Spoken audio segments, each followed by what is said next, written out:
Early, that's Oh my different from God. usual. Well, if we're like 20 seconds late, they complain we're late. So So if we're Just can't win early, with these people. if we're early, they can't bitch about it. See, that's the thing. Oh, they'll just bitch that you're early because they weren't there. They weren't there Haha, to be the we first are one. early, Exactly. bitches. So we got a special guest with us tonight, Huey Pancakes. Hello, how's it going, everybody? And of course, Rags is with us tonight. I guess he didn't stay up all night masturbating the night prior to the podcast. Thank you, Rags, for showing up. Yes. Well, I didn't have to. Oh, okay. Well, Oh, you got some, didn't you? nice. at least that means you're going to be in a good mood. Yeah. So That did was you bury it that in was or 2 what? days ago. You Hopefully, buried it it won't in or tear what? me apart.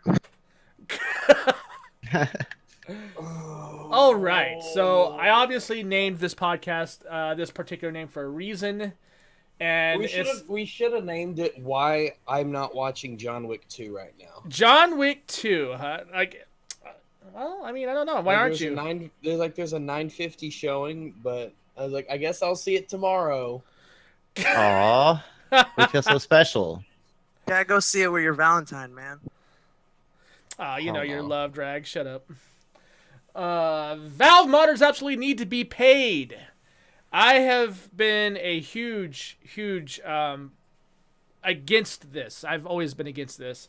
See, I don't think they should be paid. I think that if the work warrants a paycheck and it's up to the people that are using their work to pay them. I don't believe users should be forced to pay. I believe a donation would be nice. Well, they should be forced to pay if the modder wants that. yeah. So, Absolutely on not. that Absolutely Rambo is on not. the other side of the fence on this one. Yeah, Yes? well, Rambo. Okay, go. No, Well, him, no, and- no, him and- Go ahead. I was saying because because I know there was some things in Fallout. I think it was Fallout, but there was like a whole other levels like completely like built by a person. So it just how does it go about like shouldn't he, if he wants to be paid for building that, shouldn't he be allowed to put that on there saying if you want this level, pay $20 or whatever. You know, I'm just like shooting out a number. Everyone has the right to charge. Not saying that somebody has going to be Absolutely not. buying it. Absolutely not. I disagree 110%. Why? That's I mean, shocking. I am speaking on behalf of being a modder. I used to mod before I did YouTube. I You're used to speaking work on behalf of yourself and literally nobody else. Oh, I don't really care. I am actually speaking on the preface of you are using assets on a game that was being developed by other people. You are literally creating something out of somebody else's assets, and you are saying you deserve a paycheck. Now, But they put in the time hold on, to use hold those on. assets and make something new. YouTubers don't hold on. deserve to get paid for YouTube videos. There Okay, you yeah, go. but- There yeah, you so go. there- They can shit There you other go. people use and reform. Okay, well, you can say that too. That's fine. I'll agree with that as well. But here's the thing. If the company of the game wants to pay those guys, that is up to them. It should not be one of those things where, well, hey, I added some grass, I added some water, I added a few things for the night. I want to get paid for this. But bro, those 4K grass textures, man. but see, the Yeah, thing man, it is, takes a I mean, lot. that's the thing though, is that I mean, it would create competition. So therefore, it's not like you'd be paying like $20 for these grass textures or whatever.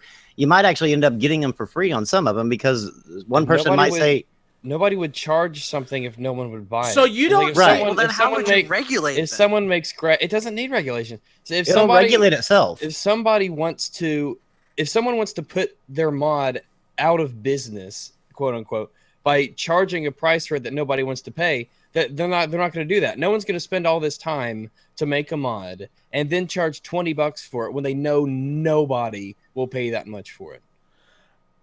Right. Yep. I'm That's a fair saying, point. But I they am- have every single right to charge $20 if they want to for their work. Well, if that's what they want to do, I'm saying, okay, this is what I'm saying. You're looking at it as the person has the right. I'm looking at it as the company trying to publish that person's mod of another company's game and getting a profit from it. That is what I'm arguing here. Okay, but you're talking about like Valve making a profit off of this. Absolutely. This is what Yes, I'm talking but we're about. talking If we're they- talking just the modder. Me and him are just talking just the modder making money. Right. That's the hell So with Valve. I Yeah, don't so even Valve use Steam doesn't Workshop. I use Valve Nexus doesn't mods. deserve any of it. because Valve didn't do anything besides. I'm not against anybody donating to somebody. If they want to charge for something, that's fine. On their personal level, that's fine. They can do that. I'm talking about company to company. I can see this going down this way.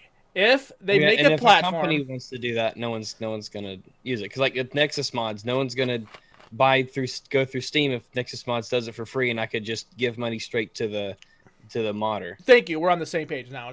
Yeah. Yeah, I was talking about companies, you guys. Sorry, I was Okay. Yeah, I was wondering. I was like going like, but so then so I was gonna say like, well, okay, so you're gonna when we get off this, you'll turn your monetary feature off on YouTube then. I'm still not making money on it, so it doesn't really matter. But I mean, but that would be the same thing though. You know what I mean? Like ideologically consistent, you'd have to, Yeah. Okay. Yeah.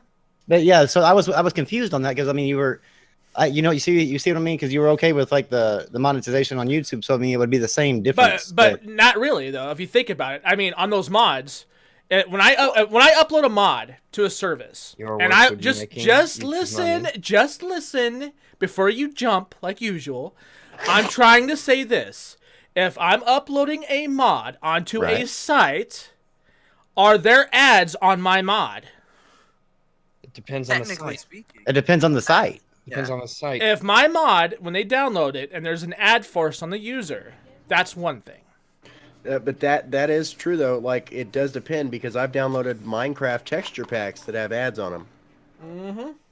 Yeah, but what like if the only thing I would have a problem with is like say if I was a modder and I uploaded it to uploaded Nexus. it, and then Valve decided to come in and try to, like, if I'm charging 20 and Valve says we're going to take 20%, that would be a problem for me because Valve didn't do anything.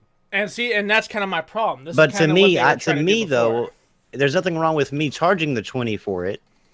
There's something wrong with Valve taking money from that. Right. Yeah. See, I think it should be didn't do anything. Right. Mm-hmm. Yeah, it should be done like Rags was saying on Nexus Mods. And if Nexus, like the company, wants to take any money, they should put ads on their website and ads on the page your mod is displayed on. Yeah. Nexus Mods does have ads on their site. Yeah, that way there you Nexus gets paid from the ads, and you get paid from your mod. And as far as it comes to like putting a value on these certain mods, I think it should be more like a humble bundle thing. Like you donate this or more, and you get this. But if you go to Nexus and like if I go to Nexus here, it just has a Five Nights at Freddy ad up top, and that's all I can see on the page. No, here's one for Black Desert at the bottom, and there's another one down at the bottom for something German. Yeah. So that none of these in the way. I mean, I would feel kind of ripped off as a modder if I wasn't allowed to monetize because there were some really non-intrusive ads, two of which probably most people are never going to see because at the very, very bottom of the page you have to scroll down for. And I mean, I'd feel pretty ripped off if there's this little Five Nights at Freddy ad right up here. Yeah. And I couldn't get anything, and and my income from that mod and that work was tied to that one mod. Yeah. I'm just saying, if it's made as an option, I don't see an issue with it, as long as it's the person and not a company. Yeah. Well, yeah, that's fair. But there was never a problem with the when they tried it earlier. It was in mostly the problem that people had. I found was in the way it was executed, and not in the concept, because people have every right to charge for their work.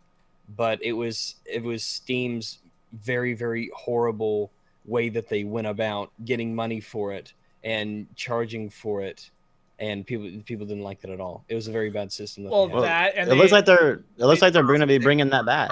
They didn't really check anything either, right? If you remember that big thing where like modders were ripping each other off, putting them in separate packs, changing the names, and they were like, "Oh, this is my mod pack. Here you go." Yeah, that was really bad on consoles. Mm-hmm. It looks like everything was going through. It looks like that is coming back, Uh, Gabe wants it to come back. Hopefully they'll either do it right, or it doesn't matter to me because I don't use any of my mods through Valve. Right. All my mods are done through Nexus. Yeah, same Right. here. So I don't know. This won't affect me in any way. And if modders Modders will just not have their mods be on the workshop. So if they does don't feel like it's good for them. do you think? Well, I guess. So I mean, like Gabe couldn't like put Nexus completely gone with, right? No. No. Okay. I don't think he- 70% of profit went to Valve, says someone in the chat, and only 30% went to the modder. And Yeah, that's that's wrong. bullshit. Yeah. That's bullshit. That yeah. that's bad. If That's anything, it greedy. should be turned around. I mean, Yeah, the worst possible scenario should be that being flipped. Yep. And they shouldn't even Because be I mean, getting I think anything. Steam for their game, when they sell a game, they take, was it 30% Mm-hmm. I believe so. of Yeah. the sales for being on Steam? Yep. And I don't know what it is for, and I don't know the freaking spider web of bullshit that it takes to be on consoles, but It's at a least lot. with Steam, it's just like here's 30%. It takes a shit ton to be on the iPhone store too. Oh hell yeah! Oh God. You have to have your own license or permit or something to code for their store. Well, he's also apparently has come out and said he's frustrated with free-to-play games not being supported on consoles. What is he high? No, Um, like what do you mean? Like with like Dota and stuff? Is Dota free to play or Yeah, it's free to Um, play. Yeah, Dota 2 is But free to play. is it on console? No. no? I don't. No, this he said he's tired of he's frustrated by the free-to-play games not being supported on consoles. But they are. Like, not It all takes of more them, time. but there are some on there that are being... They're just not as supported as they are on PC. But the thing with consoles is that you It don't takes get more time for the that. patches Well, to yeah, hit that the console. yeah, but that and you're also not like it with a PC. You're kind of investing in it. Like you don't have to upgrade and all that crap. You know, you don't have to. I mean, you don't. But with a console, you don't know like if that next generation might be coming, and then you want to be able to play the games that actually come out for that generation. Yeah. So you don't spend a whole lot of time on the free to play games because those things take either a lot of time or a lot of money. So I think that some of them are. I mean, obviously some are being supported like Neverwinter and Smite and stuff like that.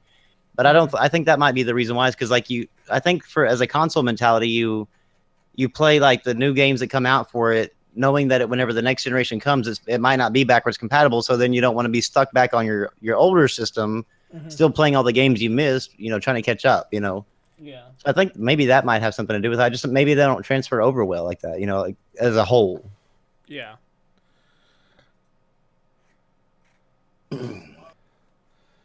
I don't know. I mean, I know their Paladins game was doing really well. Elder Scrolls has a pretty good market share right now. I mean, they're making money. I think what his thing is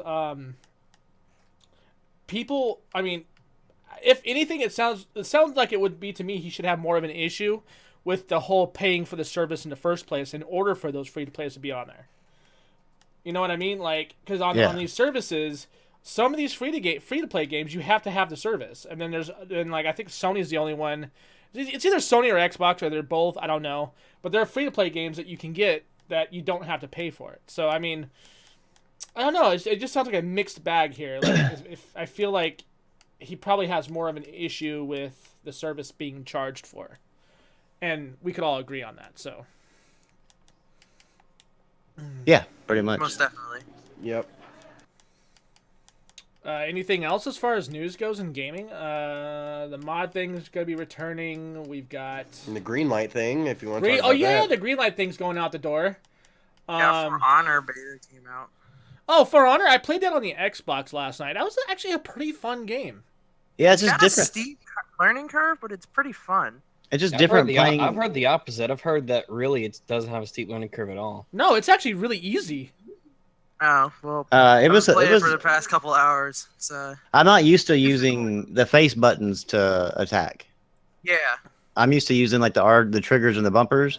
That's because you're a Call of Duty fanboy, right? No, I'm like on Neo, even the light attack is the right button, and then the heavy attack is the right trigger. So I mean, it's like most of these games are built that way. So whenever you have to use like the triangle to do a strong hit, it's just kind of different to me. I picked it up, but I mean, it was actually pretty fun. I'm probably gonna pick it up whenever it comes out. Yeah. There is So we still don't have confirmation that Destiny 2 is going to be on PC, which is weird because No. it's coming out this year. Why don't we have any confirmation on that yet? That's kind of strange. They confirmed that it's coming out this year because they said that Bungie cannot. Bungie has to. They actually were going to come out last year, Destiny 2, but believe it or not, Activision actually allowed them to delay it for a full year. Did they give But- a date for when it's coming out? No, this is just later 2017. But if they do not release it this year, then they start losing stock value. Because of all the So- games that are releasing, that's one I really don't care too much about because the first one doesn't seem in any way appealing to me. But Yeah. I mean, I think it's just kind of weird that this was supposed. The first one was such a big game, and the second one's coming out, and they promised all these changes and how they're gonna learn from everything, and there's still no info or anything on it. That is weird. Let me see. We'll see. We'll know for sure probably at E3. I imagine that's whenever it's going to be like televised, like with PlayStation. And so you'll be able to get. I'm sure that's whenever you'll get the answer as far as PC, the date, the release date, that type of thing. Because I know that like with them, they like to do their show at E3. Like that's like their big stage. So I think that's probably what they're waiting on. As an Activision title, though, it's got a pretty good chance at coming to PC. Yeah, I don't know why the first. I don't know why the first one wasn't. I think that was one of those rare Activision titles that just doesn't. I have no idea why. Yeah, it didn't make sense that it didn't. There's all this money we could I be don't- printing, but I think instead it's we're just honestly not. like I think it's like Activision still doesn't know what their PC market wants, and it's like it's really easy for us to tell them, but for them it's like, well, the numbers don't really say anything. It's like a come PC player would have definitely played Destiny and gone. on. Oh God, yes. This is a console game. Like in every sense of the word, this is a console game. I mean, the everything about it screams console game. But they would have still made fucking tons of money. on it. Ubisoft delayed South Park: The Fractured Butthole again. Yeah, for a fucking year. The fractured Between- butthole. Again, Between April 2017 and March 2018, I'm like, well, that's one hell of a between date. That's Social Blade levels of Yeah. room they're giving themselves there. At least they gave themselves a big enough window where they can release it. I would like to say, you know what, I'm going to speak with my wallet. When that game comes out, I'm not buying it, but I'd just be fucking lying. I'm a South Park fanboy. You played the last one and liked it, didn't you? Yeah, like 3 times. Really? Yeah. Damn. Did you 100% it? No, there's some like things that I would have to go back and do. I just You need to ran get through that it. done, man. Yeah. You still have time. Yeah, you still have until March of 2018. Plenty so. of time. I think I'll do it. I'm not sure if I could do it on all the platforms though, because I got an Xbox, PC, and You can do it, man. I trust you. You're the platinum guy. Just why don't you log into his account and do it for him, Rambo? I mean, Yeah. I'm still trying to get Neo done with 100%. So how that's is gonna that take going, me- by the way? How you liking that game? It looks really good. I love the game. It's actually, I like it better than Bloodborne. Oh wow, really? I definitely think this is going to be in the Game of the Year contender at the end of the year. Which game? Neo, It's like the Asian. It's like the Asian themed version of the Souls Japanese, game. the Japanese more. It's more of a Japanese samurai type Dark Souls. Fuck you, Rondai! I got you with a katana. It looks pretty good. It's I'm definitely Demon taken. Slayer It's now. definitely taken its inspiration from like the Souls series and from software titles and Demon Souls, but it's kind of put a samurai twist on it, and it's a little bit more fluid. Like whenever it's not clunky like when you're trying to roll away. So Weapons and you, armor are made out of the same metal. Wait, do what? History. yeah, I don't know. I'm sure. Oh yeah, and in feudal Japan, there for a long ass time, hundreds and hundreds of years. We've romanticized the samurai and all that, but the metallurgy in feudal Japan was pretty shite actually, and their armor and their weapons were oftentimes made of the exact same material and metal.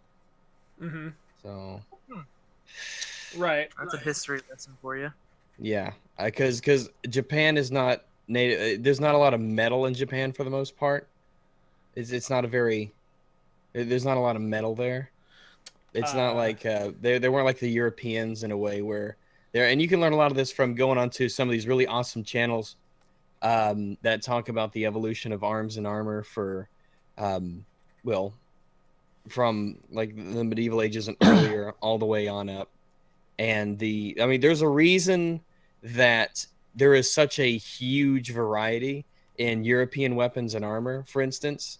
And then you go to, through Japanese history, especially, not even kind of Chinese history, but in Japanese history, things they keep using the same thing for hundreds and hundreds and hundreds of years. There's not nearly as much development and improvements made as in Europe. But we think dumb Europeans, Well, okay. Apparently, I also was reading, I was just skimming over it, but Mass Effect Andromeda will have meaningful side quests akin to The Witcher, says the game producer. And first You're gonna off, have to pay for them though. Yeah, what about those microtransactions? So, this instantly reminds me of the fact that BioWare's not a company I care about anymore, which is so weird because they've made so many good games in the past, and they have decided to simplify their games in so many ways and just cut them down in so many ways. When you look at the first Mass Effect and Dragon Age Origins, for instance, and how the sequels to those games have been, in my opinion, the first Mass Effect was the best one, and Origins was way better than Dragon Age 2, and I didn't even get Inquisition. I have no interest in it at all. Based on everything I've read and everything I've seen, I just have no interest in it. And they have, and The Witcher was obviously an extremely good game. And I think that the problem with BioWare isn't that they need to learn things or look at other games and copy what other games are doing. I think BioWare needs to unlearn all of the stupid bullshit that they put in their games now. They need to get out of this extremely simplified, streamlined mindset that their games have been taking on, and they just need to forget it and go back to making really good games. Like there was when they had the first Mass Effect come out, they could have taken some of the criticisms of that game, and there were some to be made, absolutely, but they should have taken the criticisms of that game and improved the game because of it, instead of just like stripping the game down in so many ways. Instead of gutting planetary exploration, for instance, why did you take out that entire aspect of Mass Effect? Because there were some criticisms about it. It's like, hey, the Mako doesn't drive very well. Oh, okay, then we'll just fucking scrap it. Or sometimes it wasn't really worth going to some of these planets. A lot of the time the rewards weren't all really that great. I was like, okay, well then we'll just get no planetary exploration now. There's none. It doesn't exist. Instead of giving better rewards for it, making it a little bit more meaningful to do these, to land on planets like you're actually a space explorer in space. They just completely got rid of it. Because I remember when I first played Mass Effect 2, and I'm like, sweet, other planets, and I can send a probe down. The probe has nothing to do with me. It's just an automated computer thing that you get resources from, like it's a damn mini game on a mobile phone.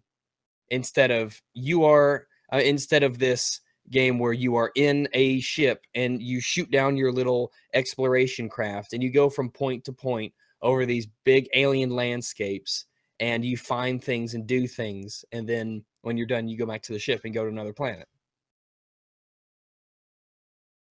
Or how Dragon Age 2 said, I hope you like this city because you're going to be sitting a whole fuck ton of time looking at this building for the next however many hours you could stomach to play this game. And you had Dragon Age where you were going from place to place, and all the places were different, and the game didn't necessarily look good, but places all felt different. It was about the depth of the you got a sense that it was an adventure. When you were playing Mass Effect and when you were playing Dragon Age Origins, you got the sense that you were on this massive adventure, and it was deep and it was time consuming and it was something grand and mighty. And Mass Effect 2 and 3 sort of got that spark back, but 2 definitely didn't have that. Dragon Age 2 definitely didn't feel like you were on any sort of quest. Dragon Age 2 was like you were running errands outside your house all the time, and it's like they took these games and they gutted them to the extreme, and that's such a damn shame. It's all in the name of graphics. Well, no, I don't even think that. I think it was done in the name of fucking consoles. That too, because they just can't handle the. Because like we have to cut this down, we've got to cut this down, we got to cut this down. You look, because the Mass Effect and Dragon Age Origins were both on consoles. Yeah. And they did not seem like, especially Mass Effect. Mass Effect didn't seem like it was held back by consoles because of how big and expansive the original Mass Effect actually was. But then you go to Dragon Age 2 or Mass Effect 2 from that, and everything was just so much smaller. Because the consoles weren't strong enough to hold up for what they were. Well, because they weren't. Sorry, go ahead. They were more focused on the depth of the game with the original Mass Effects compared to when they started moving forward. It was this whole group. They were trying to sell a new IP. Yeah, as well as graphics and pushing that forward as well. With Mass Effect 2, they could say, "Oh, look, it's got Mass Effect in its name." With the first Mass Effect, they couldn't do that. Because what the fuck's Mass Effect? Yeah, they had to make these, and then now that they've suckered you in on the name, they could start dumbing these games down. Did that with the Elder Scrolls games too. Yeah, pretty much. I mean, Skyrim is one of the most overrated games of all time. It's only good if you mod it. It really, yeah. Skyrim is a extremely overrated game, and Oblivion, looking back, I probably enjoyed Oblivion more than Skyrim. And I'm not really excited for the next Bethesda game, especially after playing Fallout 4. After Fallout 4, I don't want to play any more Bethesda games. It's just so depressing. When Rise of the Tomb Raider is more of an RPG than Fallout, there's a problem. Yeah, that's bad. I mean, Fallout 4 is just like a role-play first-person shooter. There is no. What role do you play? There's not even a role playing, man. It's just an action. It's just an action adventure game. That's all Fallout 4 is. Action adventure. Pretty much. Yeah. I might go back and play like the survival mode or something like that, but I was thinking about making a video, and I probably will once I finally because my next video I may make a video and then open the Patreon up so that I have boom boom. But one of the things that I'm probably gonna make a video on is how strange it is to have a post-apocalyptic wasteland like the Fallout universe as a power fantasy game, and how that doesn't really make any sense, because I guess people don't think about it, but when it's weird when you're playing a game like Fallout and everywhere you go it's desolation and people are scraping by and they're trying to cobble together these towns and hamlets, and they're constantly being assaulted by raiders, and most of the land is lawless, and it's just generally a very not pleasant place to be in. And you're walking past all this stuff, and you've got back at your base or in your pockets you've got 10 extra assault rifles, and you got miniguns, and you got spare armor, and you got power armor back at the base, and you've got lights and generators and all this shit running like you're this baron, like this lord in charge of some sort of feudal estate, and how you could just go through just waves and waves of enemies Fallout is like a Elder Scrolls in a way. These are power fantasy games, and there's nothing wrong with that, building up a character, making it stronger and stronger and stronger, but it very quickly becomes in these games like you have absolutely nothing to fear from this world that's supposed to be fearful and dangerous, and you could do whatever you want, because if something, God forbid, you actually start to take health damage, you could dope yourself up on the 12,000 stim packs you found, or the 50,000 pieces of Med-X or Radaway, and you never have to fear anything about the world, because the fear isn't so much from you actually taking damage. The fear is, oh no, I might have to actually expend some of my precious massive stash. It's about building up a collection, and you don't want to use the collection so much as you actually want to avoid, taking damage or dying in these games. Yeah. They've taken out a lot of Really weird. challenge in these games. Like, oh, a Deathclaw, I don't give a fuck because he can't do anything against me because I They can look literally at a give you a Deathclaw minigun. and I mean I could look at this Deathclaw coming at me and there's no fight or flight. It's I'll hit you twice with this magic shotgun I've got and be done with it. Yeah, I mean, the world in, so quickly Aren't video loses Fallout- its fear. in Fallout 4, I found a shotgun that once I got done with the fixing it the way I wanted to and everything, I was unstoppable. I mean, it didn't matter what I came across, Mine did just pop explosive and damage. The one I found Yeah. did explosive damage. Same here. It And was it just like, turned it you were- into just a god weapon. yeah, you were just unstoppable. You'd run right through everybody. Yeah, if I ever had a problem, I just like boop. I can press it. I can press whatever it was to pull it up. I can't even remember the controls of it. And I just whip out the shotgun from my asshole, and bam! I just destroy anything. Wait, anything just dies in a couple hits. Yep. Even those four big huge creatures, I forgot what they're called. There were The one- There were these legendary. Yeah, these big huge ones. The crab The things. mud What are crab? they Yeah. called?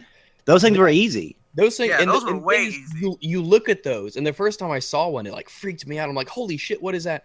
Because it's this big, tall thing with these claws and these pincers, and it looks honestly terrifying. Very terrifying looking creature, very scary, and it's big, it's massive, and you spend all this time. You want to go around it? Do you want? It's like no, you just shoot it once and it dies. Yep. I With that shotgun, Fallout, yeah. Fallout isn't Fallout should be a constant stream of different challenges that you have to overcome, and it should be more stealth focused. Like they should really make that game a lot more stealth focused. And even if they have to put like this like a rudimentary cover system in the game, I wouldn't be opposed to that.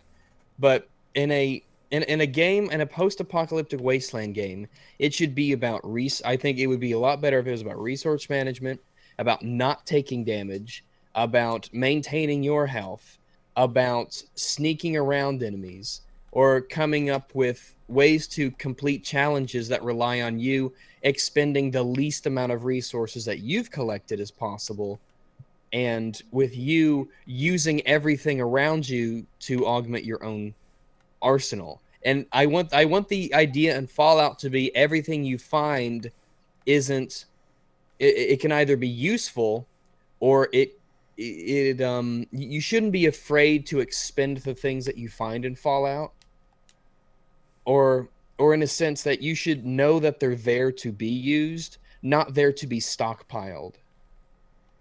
And I think that's what Fallout 4 really is. A big part about Fallout 4 is picking up duct tape, for instance, or things like that. It's about building up this massive stockpile and not about using things as you find them, or picking something up and understanding that this thing that you found might have some value that's immediate and noticeable.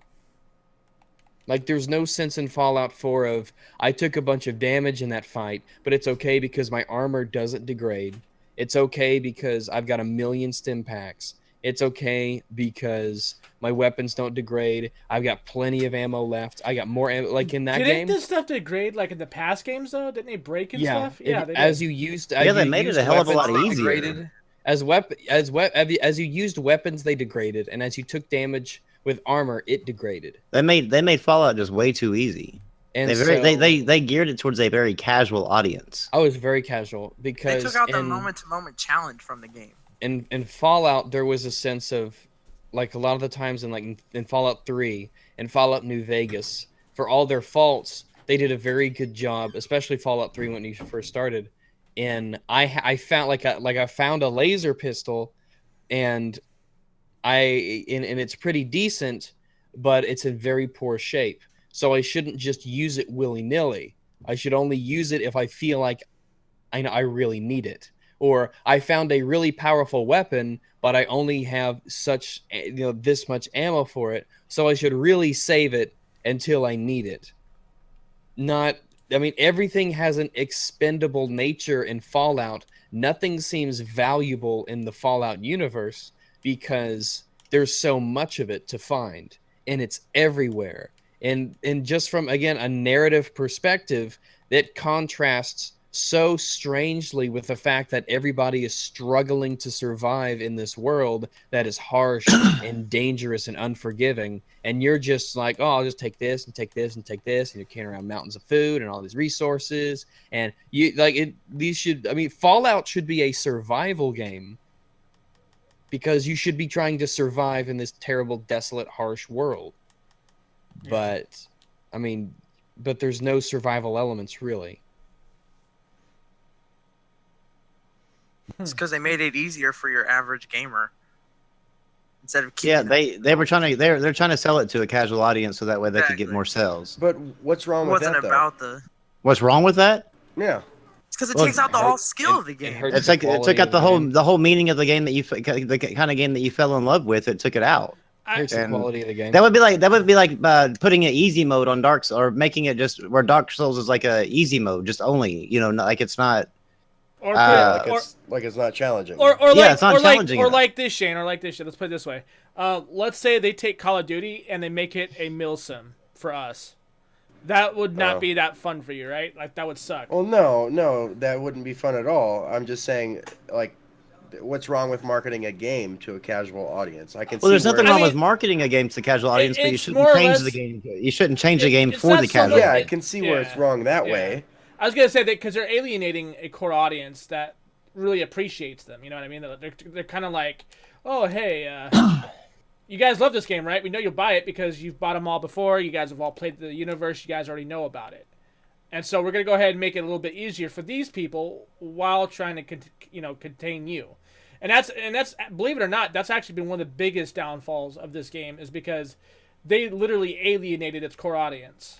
for Well, yeah, I mean, it casual would be like it would market. So, literally be like taking Dark Souls and turning it into, taking the roguelike out of it.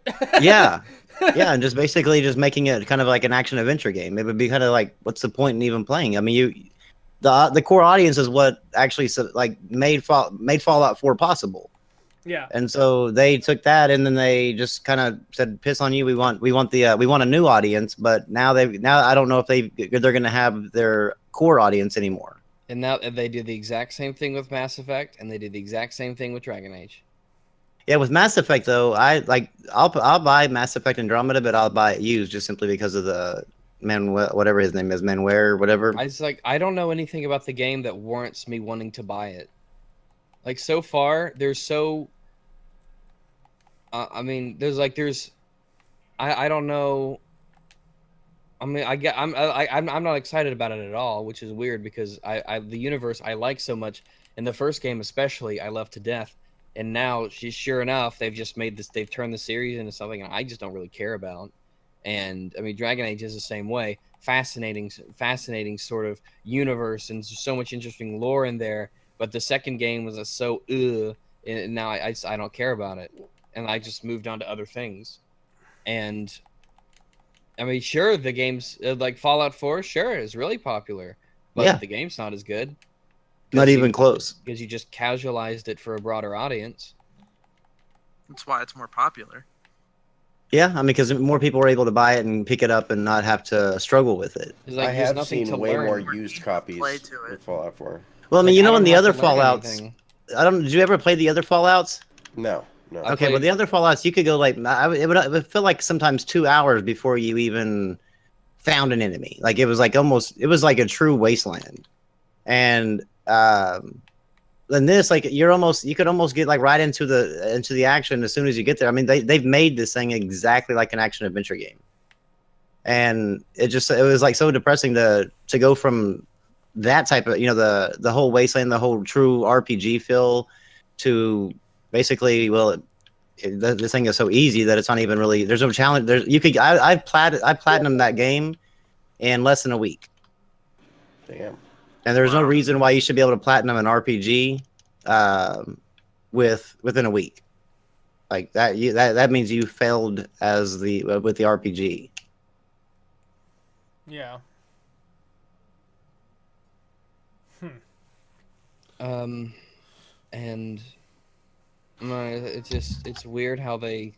I mean, I'll just move on to some. And the thing is, we'll just move on to something else. It's like if the games that we used to really like just don't deliver anymore, we'll just do something else.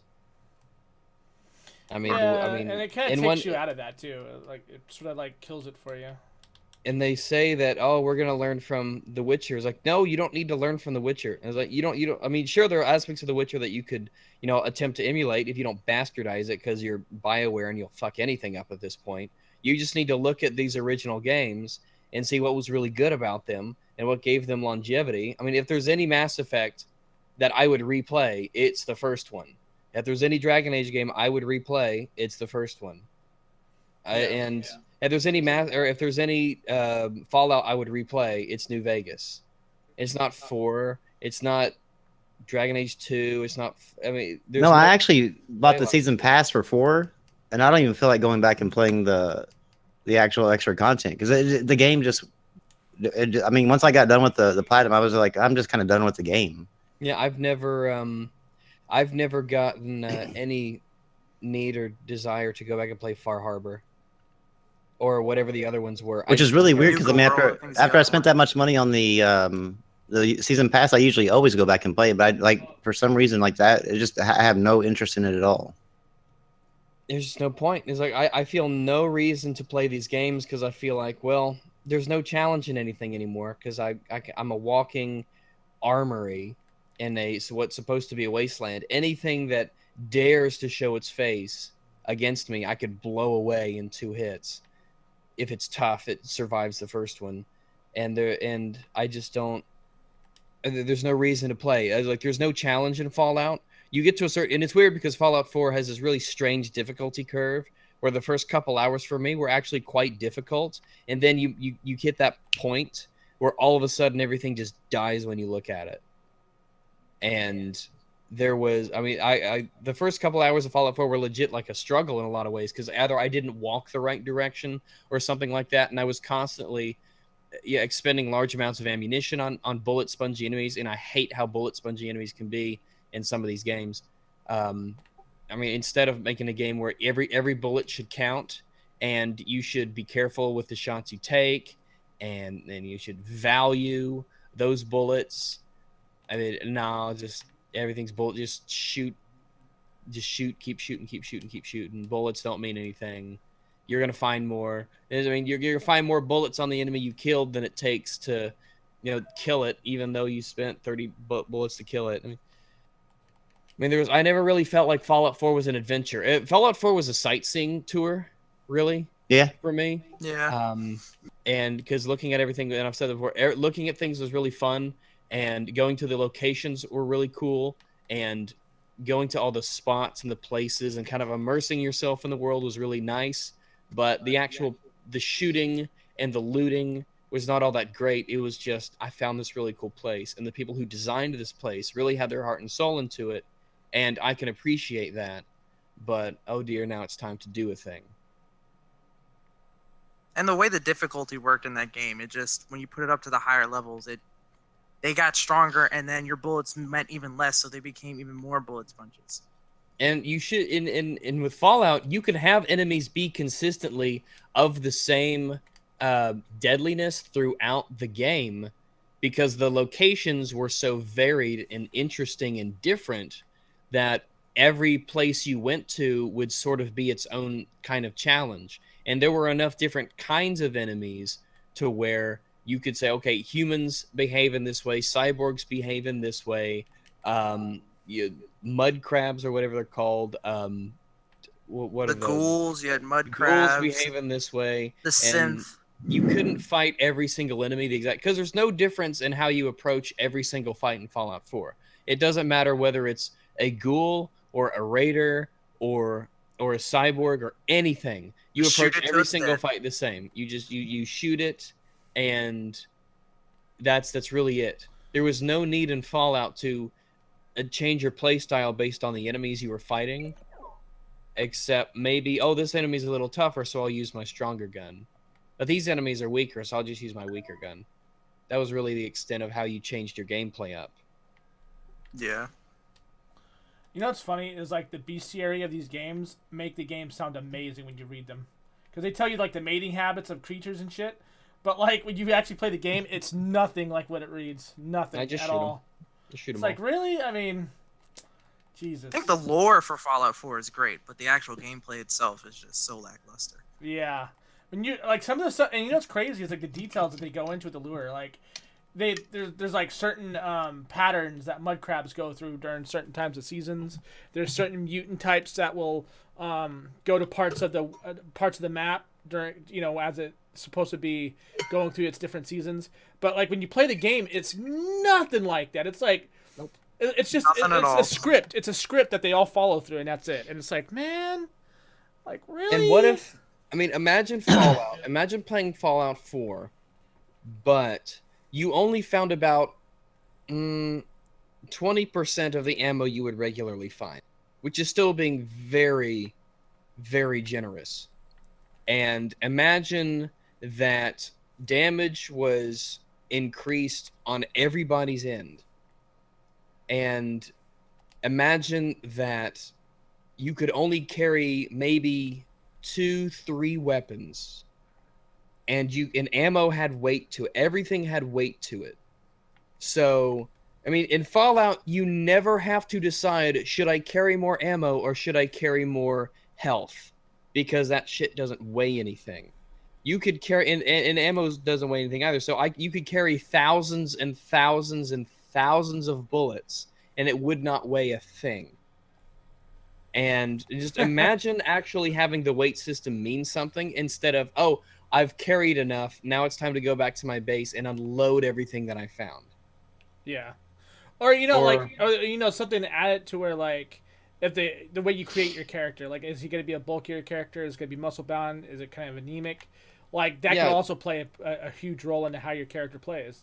I mean, there are no disadvantages to, for instance, there was no disadvantage to being an extremely strong character, and like there was no negative to strength. For instance, like what if you made a huge bulky character, you didn't receive, for instance, any stealth penalties. Mm-hmm. If you made a very Fallout 4 would be better if there was a give and take to everything. If everything had a positive and negative, like if you make your character extremely strong, then you have to eat more to keep up your. Imagine There's no RPG elements in the game. Miltonus has a good point. Like if you're really serious about the depth that we're looking for, and like say like what we're like kind of disappointed what Fallout 4 didn't deliver on. There is a series that's really good. It's called Stalker. I highly suggest you guys go check that out if you like that kind of difficulty. And all the stuff that we're describing right now pretty much is inside Stalker. So it's actually a really good game series. I do recommend it. All right, well, moving on from that, let me see. I was looking at this little list here. I don't care about Wildlands. I don't care about... Wildlands was the buggiest thing I've ever seen. Wildlands? What are we talking about? What is that? It's a new Ghost Recon. Oh, Ghost Recon. That was a closed beta, though. It was just so buggy. It was awful. They said it looked good though. It looked good in it depended on where you were standing. Because if you were like in the sky and it was at nighttime, it looked awesome. You were on the ground, looked terrible. It was really weird just how the game looked, and also the driving mechanics were like Watch Dogs 1. Oh yay! I've been waiting for a game like that again. I miss Watch Dogs 1 driving mechanics. There was no traction. Said nobody Every time you were going, the car was just like flying across the ground. It's the ice skating simulator. Basically, that's what all the cars were. Apparently, this year's Call of Duty will return back to its roots. Yes. According to Activision. Yeah. Good. We're gonna see boots on the ground. I also did a video on that today. I hate that. Yeah, I saw that. Boots on the ground in all the fucking Call of Duties. Well, it's good because Call of Duty 4 was the best one they ever made, and it remains to this day to be the best. And I could still play that Call of Duty multiplayer and enjoy it. Mm-hmm. That's what I'm doing right now. You know they're gonna ruin it anyway, though. They're gonna as soon as they're gonna have boots on the ground. Everybody's gonna love it, and then all of a sudden, lock boxes, supply drops. loot, supply drops, microtransactions. It's gonna be the Vietnam War, but we're gonna add in women because hey, women fought in the war back then. They're gonna soldier with big tits and camouflage. Gotta have that gender equality, man. They're gonna throw it all in there, just like that. I It'd be Very nice to actually low see, deaths but will disrupt your profile. oh wow. Actually, just now that we're talking about Activision, layoffs hit Activision, owned Infinity Ward, Beanox, and others. It looks like Infinity Ward lost some people. I mean all those microtransactions aren't working.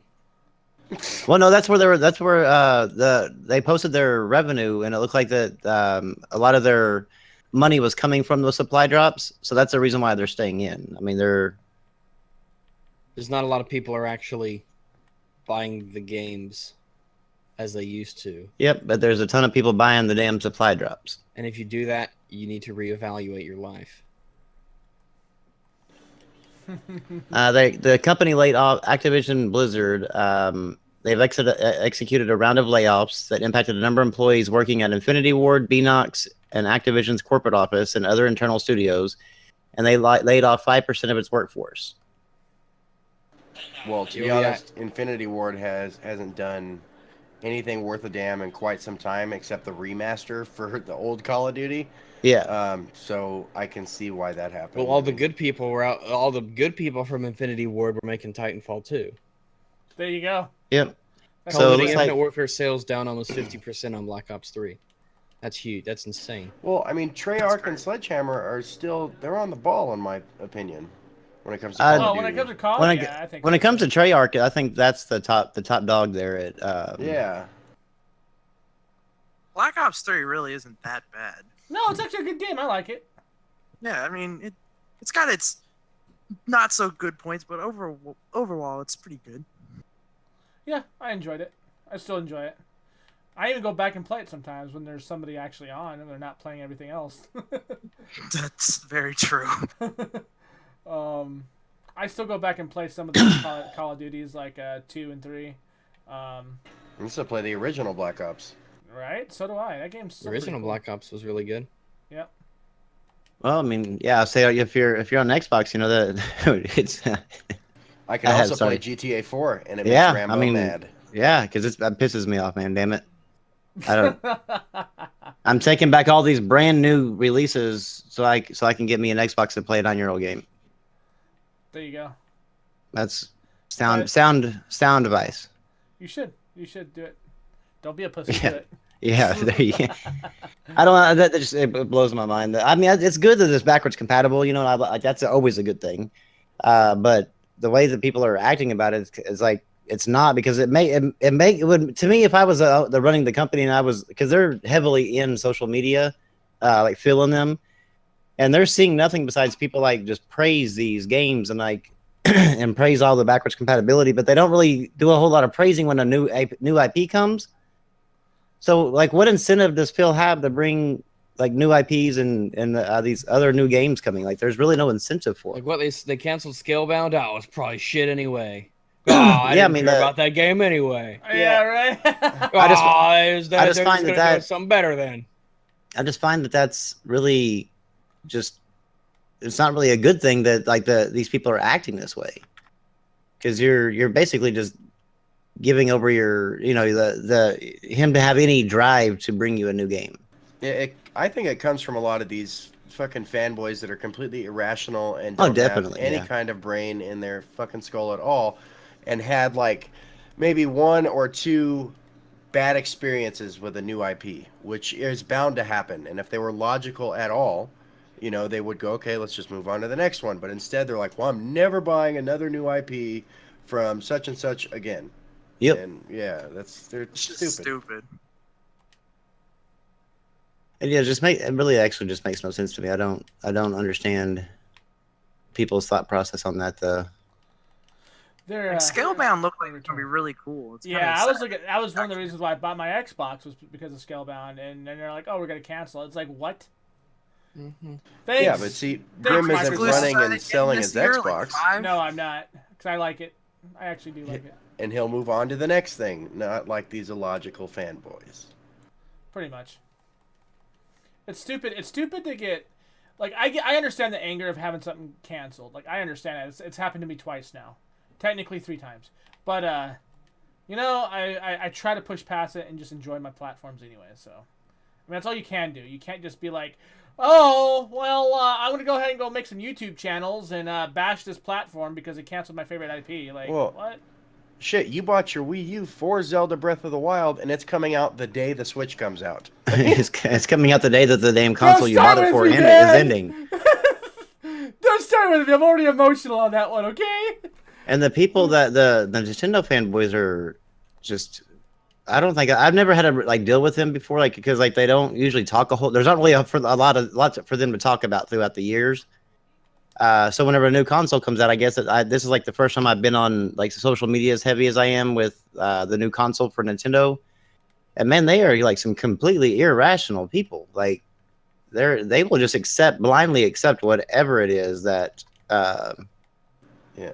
Nintendo Gotta will defend do. that 720p. Yeah, next gen 720 is not joking when he says Nintendo could shit in a fucking box and call it chocolate ice cream, and the fucking fanboys will eat it. Oh yeah, Because they just make money off of their nostalgia that people still have with Nintendo. It's ridiculous.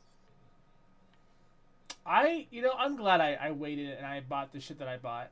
Like, I'm glad I skipped a generation because I'm able to experience all the shit that I skipped out on. So, and that's kind of where I sit with all this is like this generation has been the generation that kind of I got twice than what I was expecting, which is a good thing. Not a lot of people could say that. A lot of people have been on PC this whole time, or they just bought a console and they're like, "Wow, this is shit. Why did I do this?" I've been on PC like for an extremely long time, so it's like I'm always gonna have it. I'm never gonna be like, "Oh, fuck PC, guys! Fuck PC! If you're not paying for it, it's not worth it." Like, you get what you pay for. Like, I heard that a lot. You know what I mean? And I still hear that a lot to this day. It's like, really? Like, you get what you pay for, huh? I'm like, Say that again to me after you let your shit, your subscriptions expire, and tell me how many games you still have. It's kind of the point. And a lot of people don't remember this, but Sony had a good idea, and it's sad that they went to the route of Xbox Live. They had this thing called Core, and this was last generation. A really good idea. They gave you like this PlayStation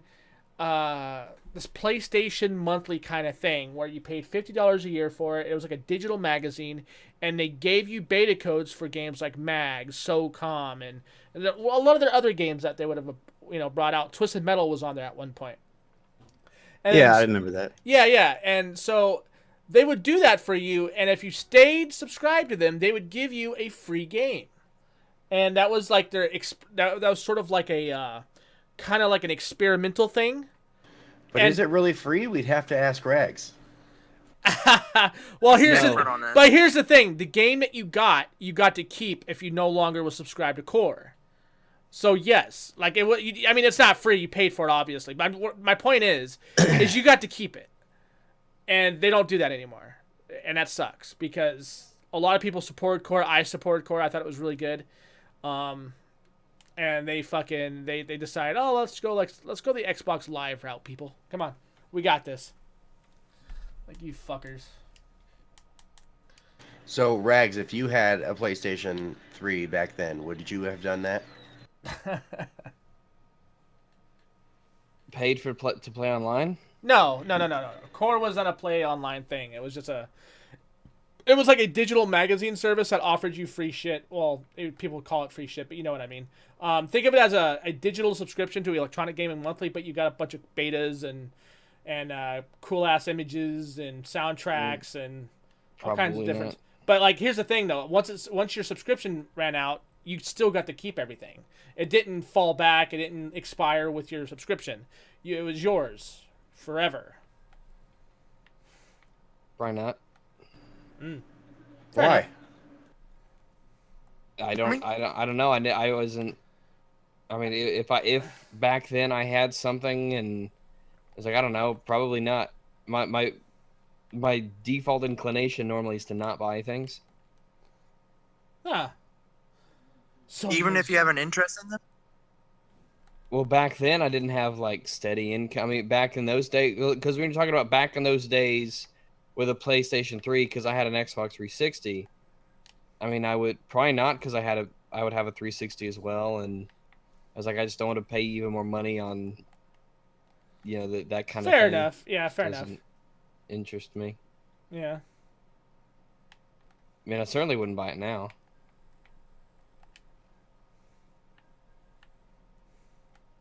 Yeah. So there's that new Windows update coming out. It's supposed to completely change the way Windows 10 looks. Again? Oh, really? Yeah, it's Project Neon. It's is what they're code naming it or whatever. It's going to be thrown into the Creators Update, where you'll be able to live stream using the Beam.pro service. Really? Oh, That's yeah. gonna be. Wait, no, that's gonna be a dedicated thing now. Like, Yeah, Yeah, it's gonna they're supposed to be adding the beam to the Xbox One yeah, Xbox thing One by the end of the week. and by the end of this week. I think it's the end of next week because he sent it out today. So I'm assuming he's not meaning by tomorrow. So I would assume that he meant by the end of next week. But it'll go to the beta people that test the things out. I guess they do it in waves now. Like what ring you're in. They'll do it to the higher rings and then like phase it out to the each different ring after that until you get till it actually launches to everybody. Huh. But it's launching from Beam. It's kind of funny though. One of the guys in there said, replied back to him was like, "Well, I really don't like Beam. I don't like streaming my games to Beam, but it's going to be good for I guess to have the ability to do it." But I was like, going, well, wow. And then like his reply was like, "Well, it looks great to the support." And I'm like, going, what are you not reading what I'm reading? Because he's like, he don't want to, but he's like happy that he's doing it. I was like, well, I don't understand why I don't want to. It's supposed to be actually a pretty decent streaming service. Yeah, I thought it was supposed to launch in April. It's going to launch on I think it's going to launch on the. I don't know. I don't know when it's going to launch like on the PC. I just know that Mike Ybarra tweeted out a picture showing where you could actually stream to Beam from your Xbox. And he said, we're hoping to have this update for the preview members in the whatever ring you're in, the higher rings, by the end of the week.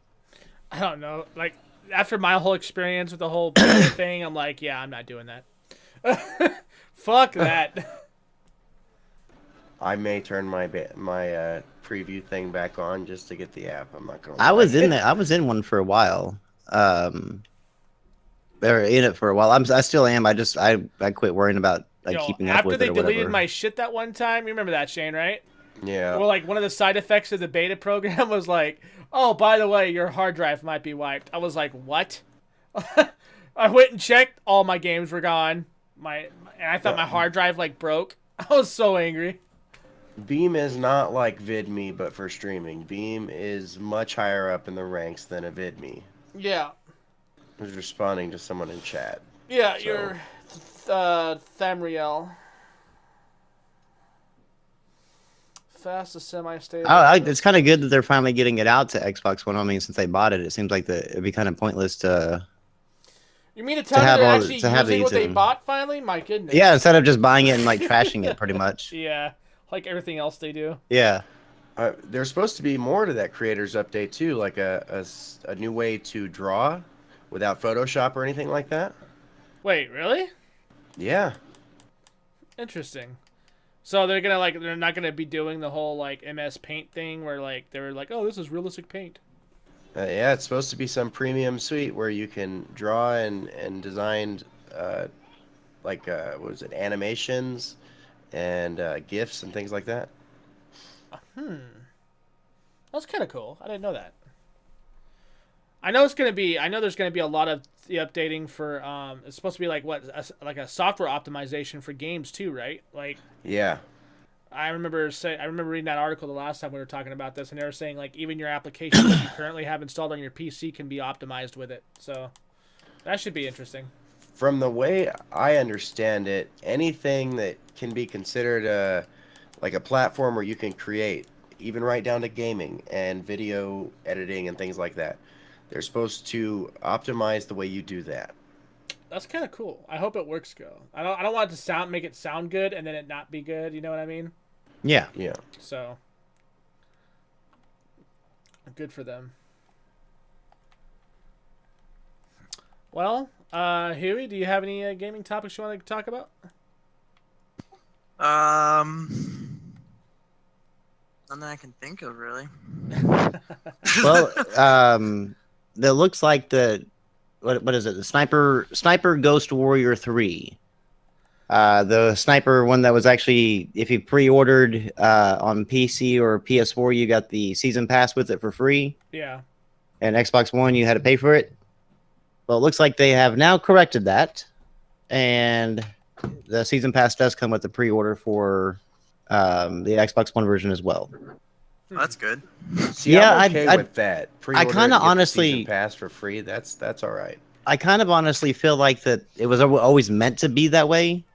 There was just some sort of miscommunication, and everybody kind of freaked out about it because that doesn't seem logical. You know what I mean? Yeah. Yeah. Like for them to like blatantly say "fuck you, Xbox." I mean, like Microsoft is too big of a company for them to like, because they could just basically go "fuck you too" and don't put your game on my system, and that's going to screw them with a bunch of money. So I don't see that being the case. I mean, they might not care for the Xbox because apparently these are the same developers that called it the Xbone. I don't know how that's offensive, but it was to people. Really? Yeah, like, oh, crap gamer, like this developer disrespects Xbox and Xbox players by calling it an Xbone. Jeez. I'm like, Really? Oh, that's what? so It's like when that's kind of like what It's an everybody's. abbreviation. Yeah, it's like if you just read out the abbreviation, like exactly. O-N-E. Yeah. Yeah, pretty much. I mean, this is how the demo went. So apparently that was a Console lives disrespectful matter. thing. But then, then all of a sudden, right after that is whenever this stupid pre-order thing came out, and so all the Xbox guys like went wild with videos talking about how they needed like boycott this place, and now they actually feel like that they've changed it to where like they got it to where Xbox gets the season pass. But I'm thinking there was no logic behind it for them to not include the season pass just for Xbox. Yeah, So it seems just like to me there weird. was some sort of miscommunication. It's kind of weird that Scalebound gets canceled and they don't give a fuck, and then this happens and they lose their shit. Yeah. Exactly. Like they're very selective Extremely. with their outrage. We'll rise for this, you guys, but They're selective in a retarded And really, I way, mean, though. if you look at the history of Sniper Ghost Warrior, like as far as the sales, it's been sucks. abysmal. It's not really. It's never been a huge a seller. top-end game, yeah. So it's like, why are people like up in arms? Even if it was even if they did that, why are people so up in arms? It's not like it was like actually like oh, I gotta have this game. Like this. It was never one of those type of titles. Yeah. So it was really weird to me to see how they reacted over this, because I was like, you probably don't even know what the hell the game is. I mean, when you're getting so few games, you gotta react over something. But they don't react over a game being canceled. That's the thing, is like I don't understand. Like their reaction to that was like, okay, well, great, that was wonderful. Is it news. safe to say that like maybe these guys have Down syndrome or something? I would think so. I mean, Yeah. I'm gonna go with it. I Yeah, think they okay, have like Down syndrome, maybe autistic a little bit. the first one sold on Xbox 360. I mean, I'm just gonna do the Xbox Then guys. we need It to sold get them on our actually server. the top selling Sniper Ghost Warrior, top selling out of every one of them, was on Xbox 360, and it sold 1.16 million. That's not that great. And then the next Sniper Ghost Warrior was on PS3, and it sold 800,000. But then then Sniper Ghost Warrior 2, we're talking like 300,000. That was like the next highest thing on PS3, 300,000, and the Xbox 360 was 200,000. Like these things aren't like a must-have titles, So I don't understand like why everybody's like freaking out over this. I guess 'cause, I mean it would be definitely anti-consumer. Because Xbox gamers have a victimization complex. Oh yeah, I mean that here lately they do for some reason. The fanboy ones I don't understand.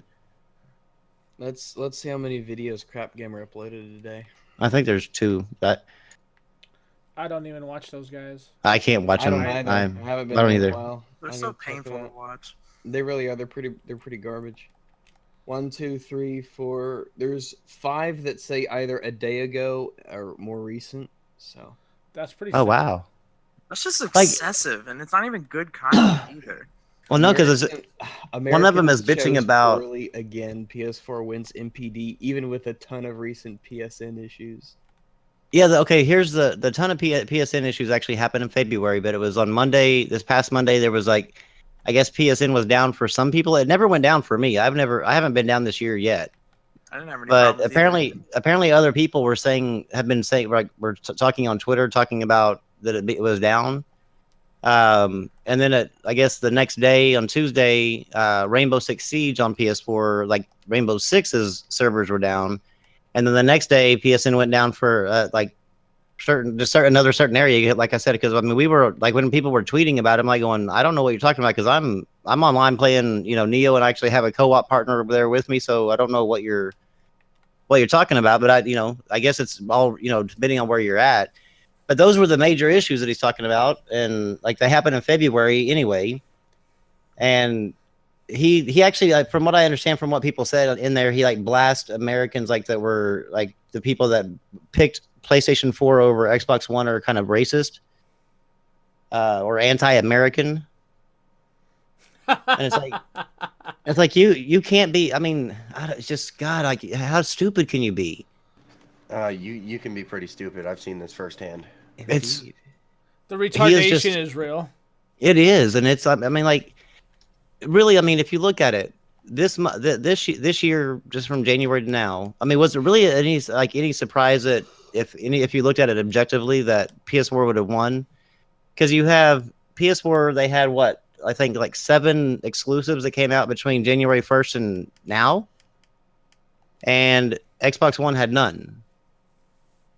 As far as like exclusives on there, so I mean they just had like the regular third-party games, but so I mean it was like if most gamers, regardless of what your allegiance is, like where your preference is, they will go with it wherever the games are. I mean most gamers will. Yeah. So I mean it's not like that. It was like some big huge surprise. I mean it doesn't really matter. I always like it I find it interesting the numbers, but I don't ever like care about like tweeting it out going. Xbox are on we won. Suicide Watch. We won, damn it! Yes, Japanese will rise again. Like 6 hours ago, his video was Sony fans salty about Fallout Shelter on Xbox One. Yeah, exclamation mark. This is just the beginning of UWP exclusives. I'm really this phone game. I'm really Woo, guys, we like apps. Let's get apps. I really don't know what I'm gonna do because let's do an Xbox One exclusive of fucking Bejeweled. Let's do that and watch. That's what the comments are joking about. Like Candy Crush now confirmed exclusive for Xbox. Well, I mean, so I'll pick it up day one. Like, what am I gonna do? I mean, like, should I? I mean, since I can't play it on my PlayStation 4, I guess I should delete it off of my my phone, my wife's phone, my daughter's tablet. I crush candy like I crush noobs. And also delete it off of actually my PC because it was already on the PC, not on the Windows Store at all. That makes no fucking sense. Like who in the right mind has ever asked for a mobile game on your console or your PC? Well, I'm not saying that you wouldn't play it. I'm just saying that when has that ever been a most requested title? Because obviously people play them. People play the Bejeweled and stuff like that, which I don't care. But that's never been a most requested title. Like I can't wait to get Bejeweled on PS4. Man, that's gonna make my day. I already have Bejeweled on the Xbox One. There you go. See, I stood in line like in the rain whenever they announced Angry Birds for PS4. I was there. I was like, I am getting this. Yes, I was getting this fucking 4K Birds. As you should have been. Yeah, I mean that was my dream. Once I got that game, the rest of my collection is just kind of, Doesn't matter anymore. You got the Star Wars Angry Birds. So yeah, I went to one of Crap Gamer's videos a while ago because I browsed it and he says Megaton, and this is all caps, Megaton. Phil Spencer confirms new single player Xbox One exclusives for this year! Exclamation mark ×3. And so my comment on the video was, wait, no, you go ahead. Well, of course, you can't cancel them if you don't announce them. Well, here's the thing, though. Here's the funny part, is because what Crap Gamer did there was he saw a tweet from Phil whenever Phil said we have new 1P games coming. And so he ran and made a video just real quick off of that because a guy replied back to him and said, does 1P mean first play or single player? And Phil replied back, it's resolution, it's 1P. No, Phil, it does 1P resolution. Phil replied back saying, "No, that's a first part, First like party. a new first party game." And so, like his whole thing is like, there's a guaranteed single player game coming exclusive, and yeah, no, that's not really what that says at all. So, and there was a new RPG that was announced, or a video that came out, and I cannot think. Let me go look at my YouTube videos because it was actually looked pretty decent. And it was it was kind of sad. It's already here. It's Fallout Shelter. That's a new game. Oh no, that wasn't that one. This one was this was really sad because like all the Xbox guys, they saw it on the Xbox channel, and apparently they didn't. I don't know if they went around and looked for it, but they saw it on the Xbox channel. We're tweeting out going exclusive RPG for the Xbox. Here's our exclusive, guys. Our exclusive RPG. We got it back. This is it. And then like all of a sudden it's like yeah, it's on the Sony channel too, bud.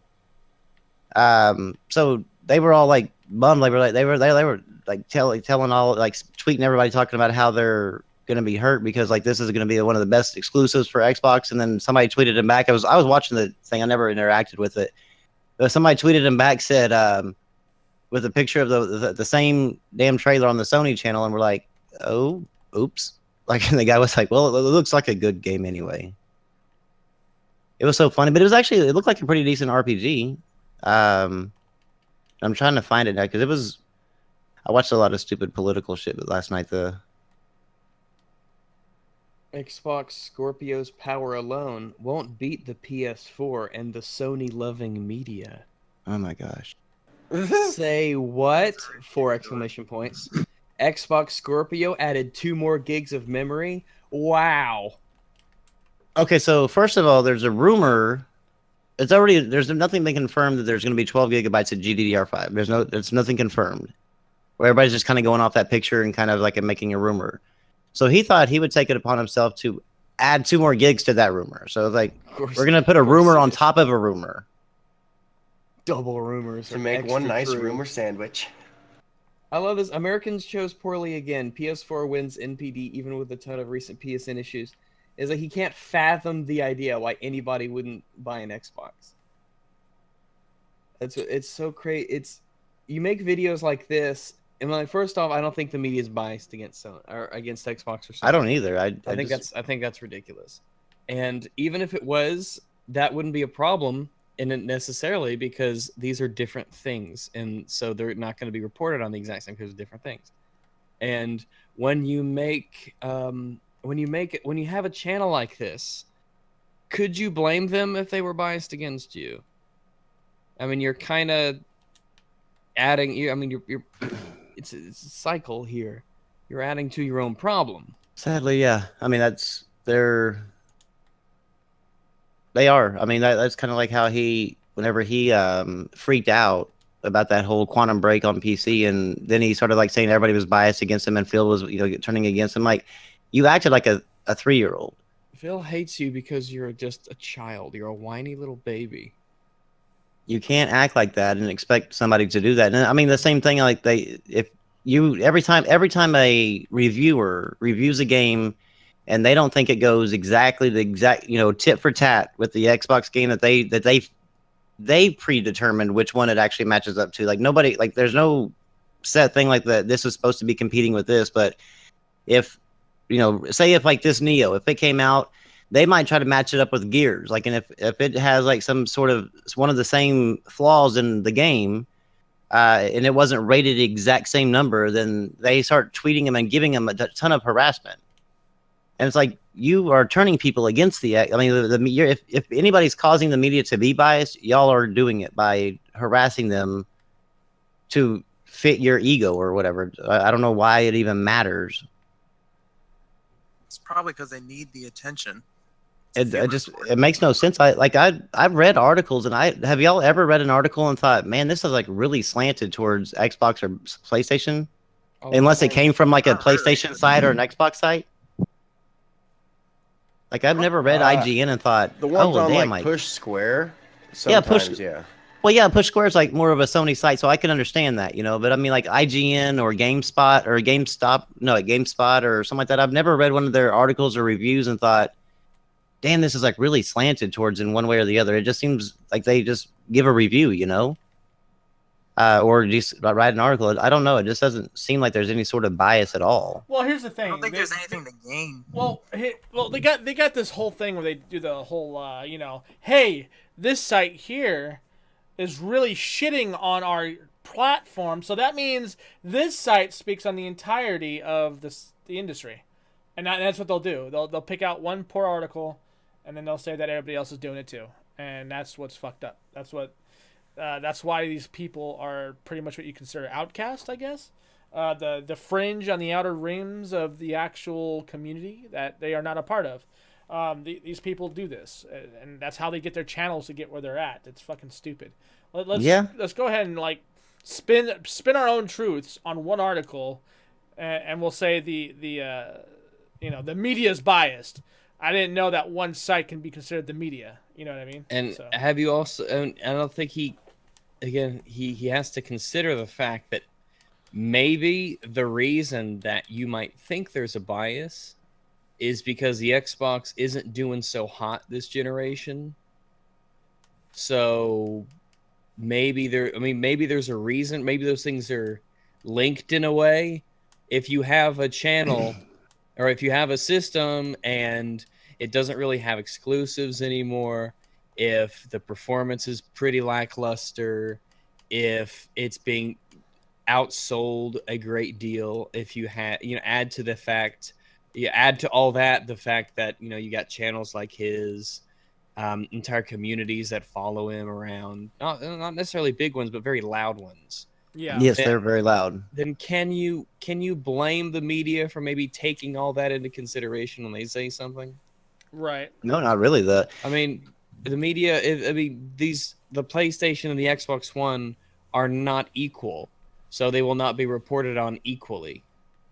Yeah, I mean, even if they were selling the exact same amount, it still wouldn't be they're not an equal 1-for-1.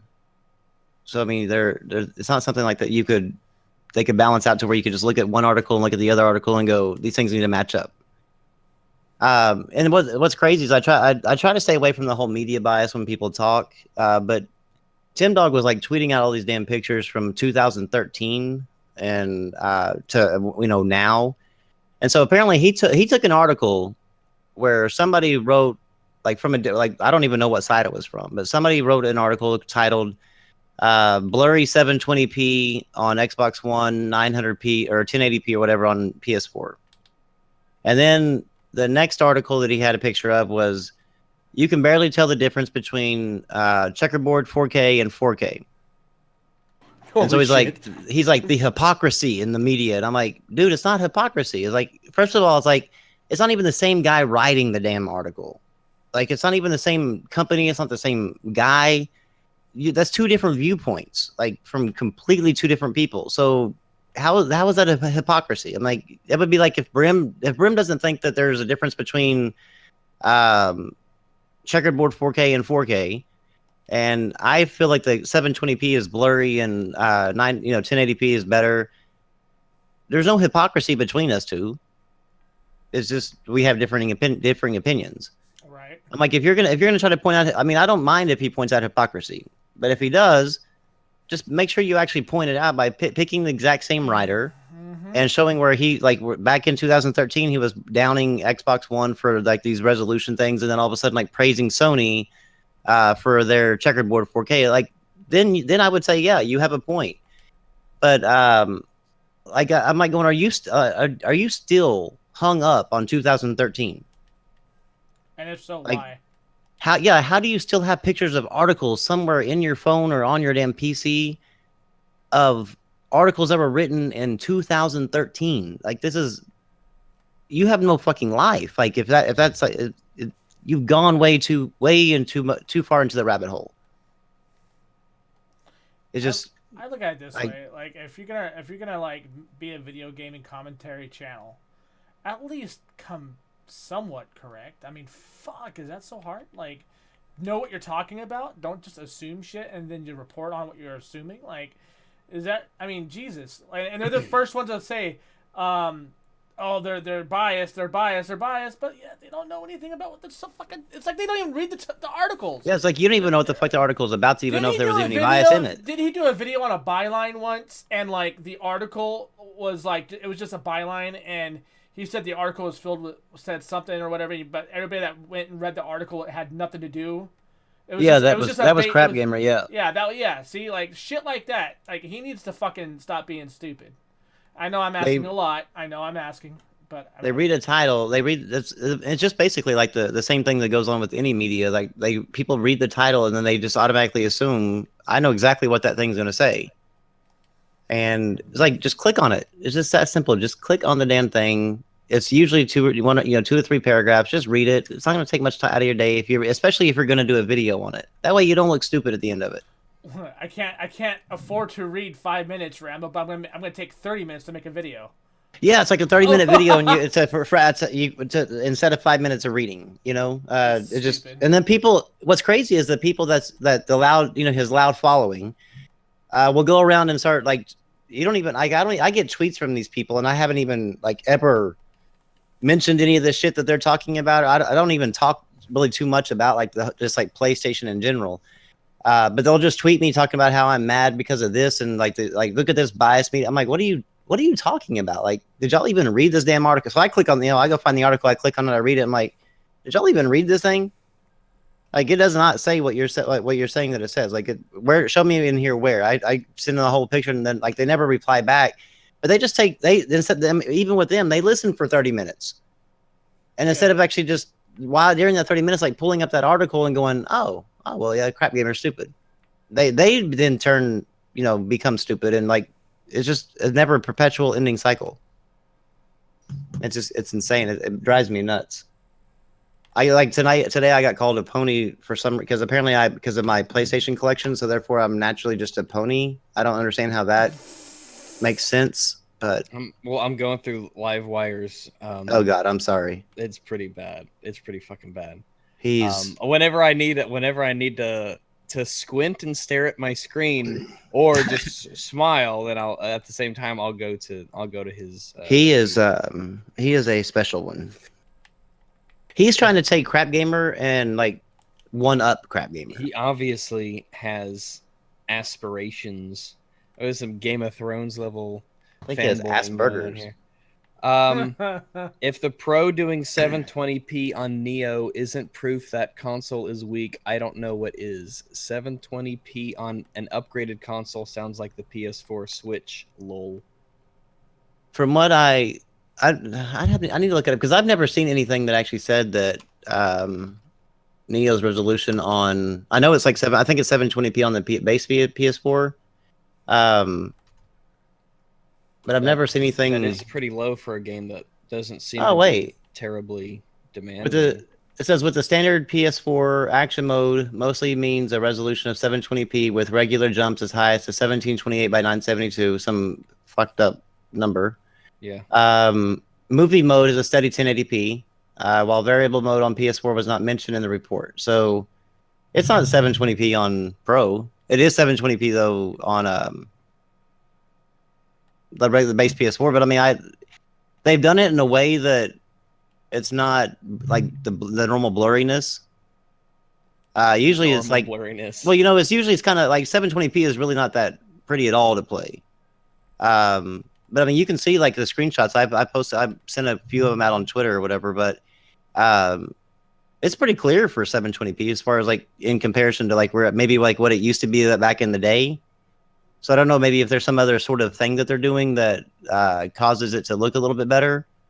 But I know it's not. It says right there it's not 720p on the Pro. But what these people did is read that little bit that I just read, and instead of like going in there going, oh well, let's just like actually read a little bit, they decided to run with it and say that it was 720p on PS4 Pro. Most people don't have the attention span to actually go and read. It's sad. It says here's what it says. It says it's in the resolution that things get a little more complicated. On PS4 Pro, action mode means variable resolution ranging from 1080p to 720p, Movie mode means resolution that gets as high as 2160p and as low as 1440p, while variable mode drops to 2304 by 1296.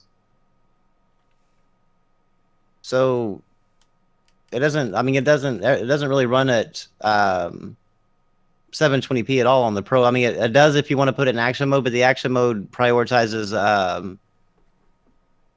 frames per second.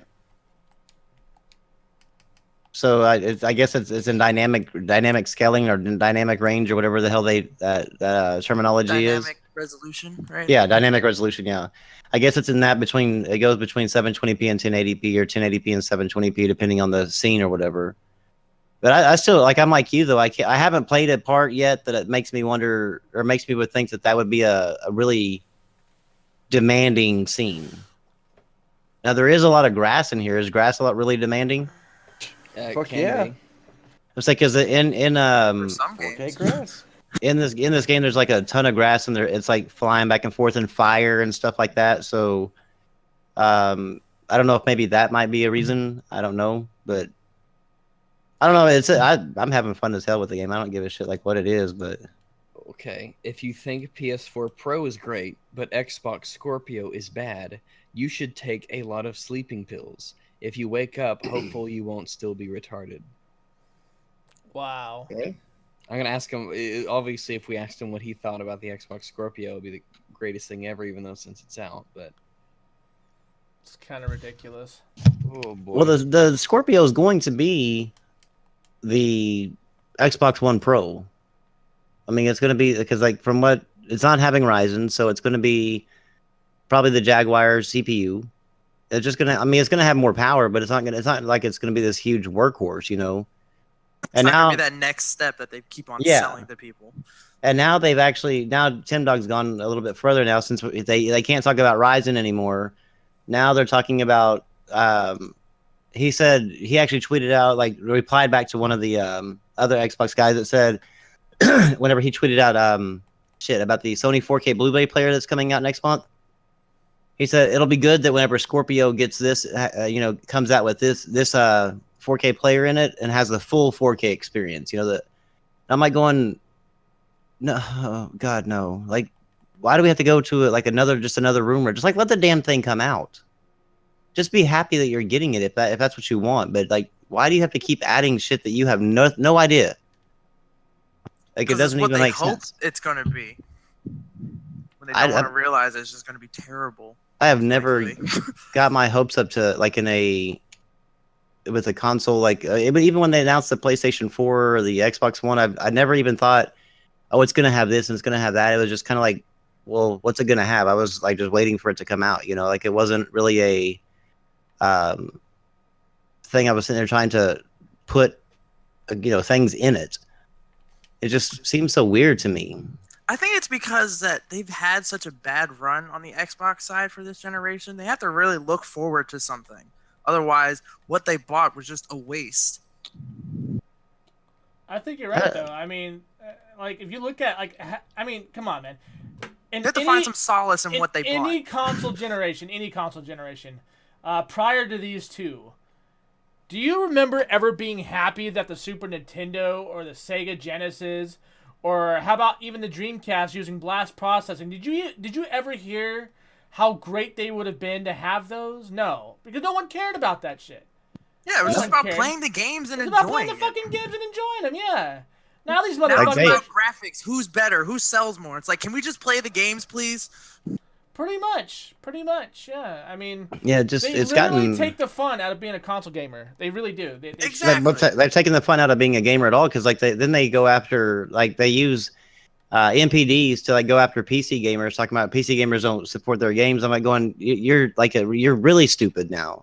You've gone beyond the level of stupid of just the console part. Now you're trying to compare, you're trying to compare physical copy sales on the PC. That's never going to compare anywhere near a console.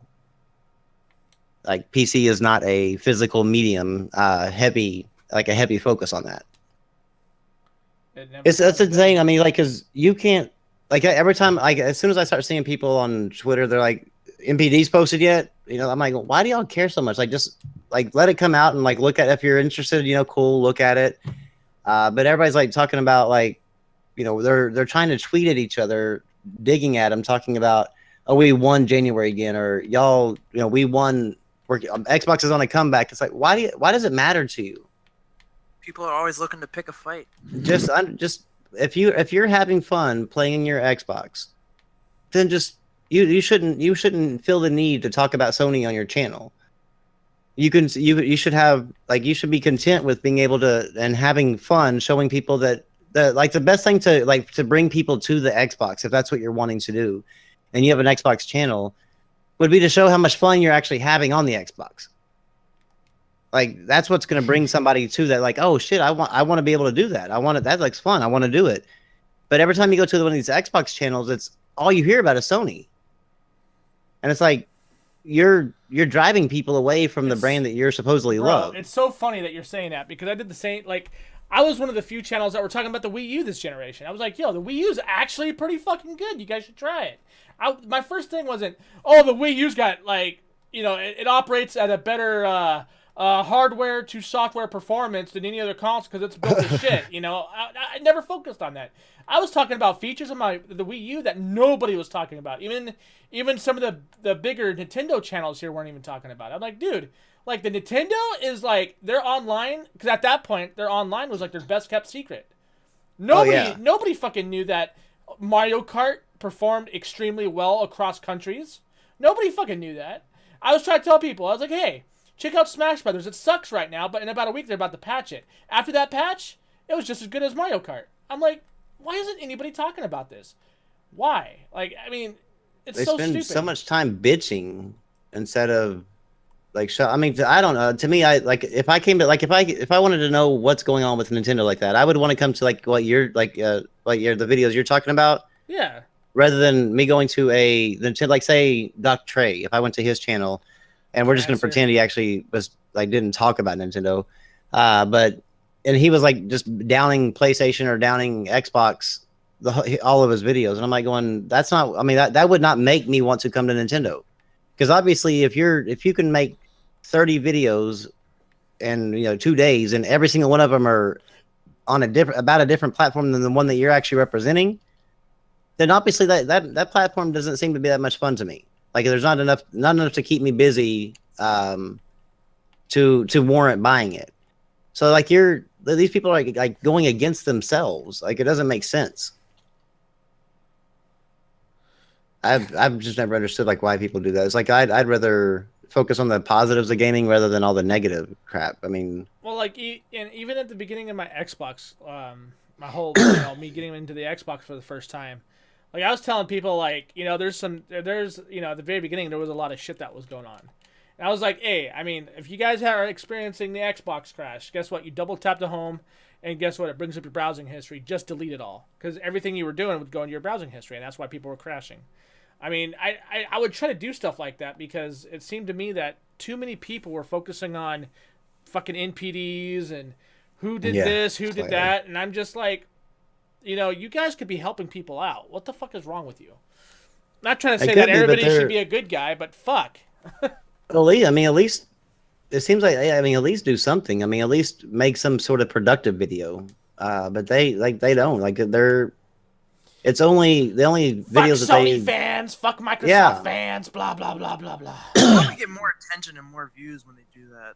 They probably do because I mean, drama always feeds more than that. But stupidity attracts just stupidity. That's just the thing. Yeah, but I mean, if they're the way they're looking at it, I mean, they're wanting. Everybody's wanting like all these Xbox guys are wanting Xbox to win NPDs for some reason. I don't know, but that's what their goal is. They want that. They feel better. That top selling. They want the top selling console. They want to own like the one that have the most first party games and all this stuff. Well then, like I said, like you go to like I haven't found really a bunch of Xbox channels at all, or well, like probably there's maybe like one or two. But the rest of them you go to, and it's all about Sony or Nintendo or PC, or it's nothing about Xbox. Yeah. And if as a consumer, that would be like you getting a commercial from Sony and they're just putting down Xbox. is that going to make you want to go to Sony, or you know, I mean, because that's going to be like, well, obviously there's nothing you can't offer me anything, because if all you can do is talk about the Xbox, then obviously the Xbox, you're afraid of the Xbox, you know, that's, or you're fearing that that's going to oversell yours. So that must be where the fun is at. So therefore, that's where I would probably go. That's what they're doing to the fan base of the Xbox. The actual, just not really the, not the fanboys, of course. I mean, they're the stupid ones. But the people, the casuals that just like stumble along it, knowing that you're an Xbox guy, you know, they hear, oh, go to Crap Gamers channel, he's an Xbox guy, and then they go there and they're like, yeah, no, I like this. There's nothing here for me. I might as well just, you know, go to the PS4 or whatever. I think they're actually hindering what they're trying to do. Well, and have you seen some of the more positive influencers when it comes to the Xbox, or you know, especially no, I mean, is there really any positive influencers? That's the problem though. They're being drowned out by the like Obi-Wan. Yeah. Is Obi-Wan an Xbox guy? No, he's Nintendo. He's insane, but he's definitely upbeat. Okay. I know like the Rand L or Thor, Randall Thor. The guy with a million. The guy with a million gamer score or whatever. he's a positive Xbox guy. And so it's really nice. I mean, he'll do every once in a while, I guess he'll feed into the let's give, you know, something for the, you know, the fanboys out there, you know. But for the most part, he sticks with like reviews on Xbox, the new games that are coming out. And it's actually kind of refreshing, because I mean, if you want to know something about Xbox, there's actually one channel that I know of that I can go to and actually get some information. But almost every other one besides him, it's just nothing but Sony this and Sony that, and fuck NPDs, fuck the media. Well, it's like, here's a good example of when stupidity taints. Look at Red Dragon. Oh God! Before he got with these guys, he was a decent channel. He was a decent fucking channel, and you even got something. You used to pull away something from it, learning something new from him. Now he has actually gotten to a point where he's no better than a Zaire or a Crap Gamer. I can't watch him anymore. I used to watch him before he got with those guys, and then fucking Zaire was like, "Oh yeah, I reached out to him." And I can't believe the guy even entertained the idea. I couldn't believe that shit. I was like, how could you entertain the idea? Didn't he used to talk shit about them? Like, not really talk shit about him, but like say that like they were bad or whatever. Yeah, he said the red dragon. Yeah. Yeah. He turned into an Xbot, and it just like, why? I mean, why did he have to go there? His channel was taken off. Oh, dude, he was blowing the fuck up until he got in contact with those guys. Yeah, now I mean, froze. It just, I don't know, it's just craziness to me that like their whole goal seems to keep you away from the Xbox. That's what the end result will end up being. And it just seems self-defeating. If you're gonna, we were talking about the other night, Rambo. Like, I can't believe some of these developers and publishers are even entertaining the idea of Oh yeah, they do. Yes, it's sad. I miss the days when these developers and publishers would never talk to anybody, because we wouldn't be dealing with the bullshit that we're dealing with now. I never thought they would ever actually, these guys would have a voice like that to get Why does he have such shitty view counts for his subs? Which one? That's because Red Dragon. Because his channel's gone downhill. Like, his channel has literally taken a dive because of who he deals with now. People quit watching his content. They like, for some reason, they like, I guess they've never hit the unsubscribe button. Yeah, but it's like they just channels are, I suppose. They just quit. They just quit watching, because like he was really like a good PC gamer, as far as like talking about the PC. But then like he would still talk about the consoles, but he wouldn't put them down or nothing like that. But I mean, he was still like be positive and stuff like that. But then all of a sudden, like he got a hold of them, or they got a hold of him, and then he's like tweeting out like faux 4K and like just trying to like antagonize the fanboys, which I mean, if that's what you're about, that's fine, but that's not what he was ever about. And it was depressing to kind of see that, you know, a person that you could go to and watch that like turn into that. Well, I mean, Rich from Review Tech kind of did the same. Yeah. Yeah, he like doesn't read, like he doesn't read at all. Kind of stupid. Yeah, it bothers me because somebody like tweeted out to me. I forgot. Like it was some sort of like PlayStation 4 like doesn't do any 4K or something like that. I was like, well, yeah, they do. I was like, what? Who said that? I was like, they don't have a lot, you know. I mean, but they have some. And he's like, oh well, Rich from Review Tech. That's where I got the information. I'm like, like Yo, it was like, if you're quoting Rich from your Review Tech USA, you need to like really Yeah, you need reevaluate to- who you look at as yeah, serious. because that is not the person you go to for Any news yeah. whatsoever. Yeah. It's definitely agenda driven. I mean, Uh, Rich, when he first started out, that's where he got a lot of his respect from. Yeah, he had his trolls, right? And for the most part, he knew what he was doing. And now it's like, let's just go ahead and go to like IGN and GameSpot. Fuck it. Why do I need to report anything really? Yeah, and then he just what's crazy is he actually regurgitates it, but then he regurgitates it wrong. It's like how do you read an article like completely wrong? Like Oh, he pulled a crap gamer too, didn't he? yeah, well he pulled one where he was like tweeted talking about how Walmart is anti-consumer, that they are in bed with Nintendo because he went to Walmart.com and pulled up the NES classic thing that little console that they came out with, and found it for $500. Well, he posted it like and was all over the video, and it was like sitting right there, and it clearly says on there, shipped and sold by this other third party.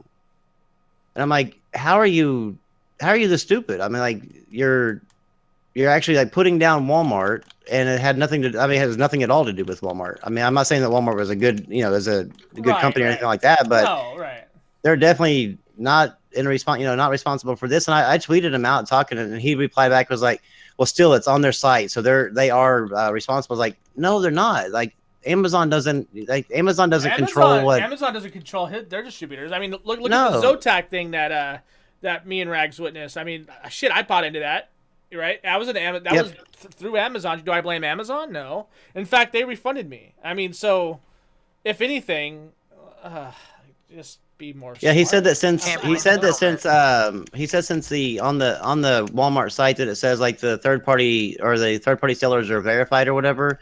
That's Walmart signing off saying that they agree with their practices, and I'm like, no, it's not. I was like, they're just the only thing they're doing is just the only thing they're verified for is that they will ship out the items that that they say they will. That's all they verify them, and that they have a secure website for your orders. Like, but you can't hold them to Walmart's standards as far as like their Walmart how Walmart sells shit inside their store, because that's just not how those This is things not how it works. It was so frustrating, like dealing with people like that, it's just common fucking sense. And he's old enough to understand how the internet fucking works. Oh yeah, him and Mundane Matt there's a reason why they're friends, dude. Oh god, oh they're friends. Yeah. Oh reasons yeah, why well they're that explains a lot. They're I fucking had idiots, dude. I Oh talked my with God. Mundane Matt a few days ago. I was in I'm a sorry. post stream with him, Sugar Tits, Sparing Vernaculus, Wizard of Cause, and Jeff and Memory Holiday were there. But I How'd that don't go? really watch it. I don't really like watch his stuff. I mean, I don't watch a lot of people actually. I don't watch a lot of people on YouTube. Yeah. No, Mundane Matt's another one that he likes to put his own little spin on things and be He is completely definitely inaccurate. He's definitely he turned into a social justice warrior. Yes, he did. He It's so frustrating. he Oh god. I try to be kind of civil with him on Twitter. I try.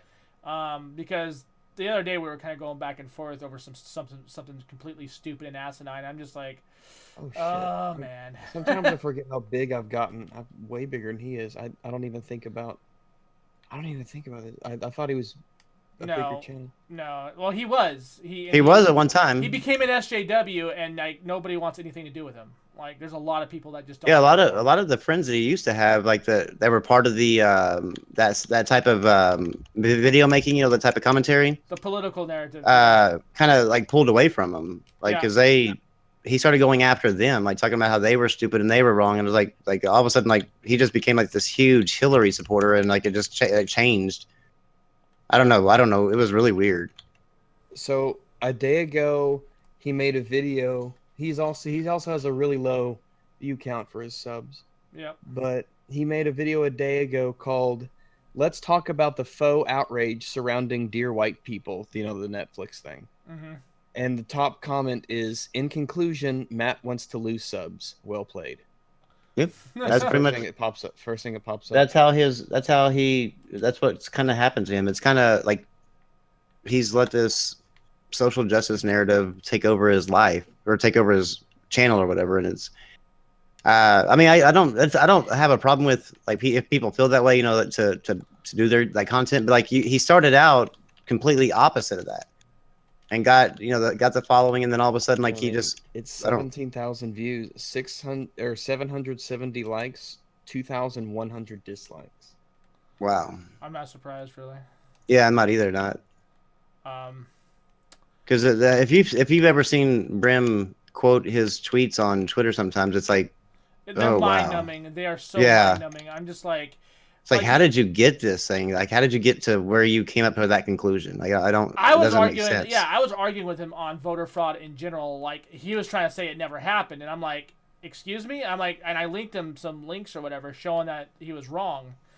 And then he comes at me with his troll account. I'm like, you son of a bitch. I'm like, I knew you were gonna do that. Like, as soon as anybody proves you wrong, you're fucking gonna run and hide like a little bitch. Well, there was somebody no one can that take being criticized. Yeah. no, like the whole being that's actually the problem with gaming too is like it seems like nobody's capable of actually having any more civil discourse, whether it be about gaming, politics, what you want to eat for dinner. It's because I mean, we're just- told we're supposed to go in our echo chambers and be like, I'm doing my thing, you're doing your thing, so don't talk to me. They've made the world like that to where everything seems to have to Safe spaces. Yes, and now Polygon got into it again. Oh God. They said that For Honor, the game For Honor, is the clear cut something like that. It was a depiction of the alt right. It was like the alt right. How so? And Deus Vult, I don't know. because the phrase Deus Vult is that phrase is there, whatever something that that means. like some people in the alt right kind of use that jokingly, and so since What does they're it mean? actually like, let me get a literal translate. I don't want to. It means God wills it, basically. But it's But like, yeah. it's a joke. It's the Crusader joke, the Crusader meme online, Oh boy. and people are people on Polygon, or this person on Polygon talking about For Honor's accidental alt right connection. Oh jeez. I mean, because it's a connection to the alt right, because it's ridiculous. Look, we'll if try you to want- find connections to if the you want alt-right cancer, anywhere. go to Polygon, go to their opinion section, and bam, cancer. Yeah, it's pure cancer over It there. is awful. they- Polygon is they've- a joke of a website. They are not the gaming media that they used to be. Like they've let really gone this, downhill. They've let this whole thing take over them too, instead of just focusing on the actual product that you're. When they were just gaming though, they were pretty spot on a lot of stuff. Yeah, they were. I enjoyed going to Polygon for a while But there. after Gamergate and after all the stuff where the CEO came out and he was saying, "Oh, we don't support bashing of people who play video games and all this stuff." That was another thing they did. They had another article on that too, saying that Yeah. y'all were Gamergate was bashing the racism and stuff like that, sexism that was behind Gamergate, and it was like that was just here recently too. They put that out. I'm like going, they just don't quit. Like they. Yeah, but you said it was after Gamergate is whenever their whole thing changed. Yeah, because like it was one of their site is one of the top 7 that did the anti-gamer article.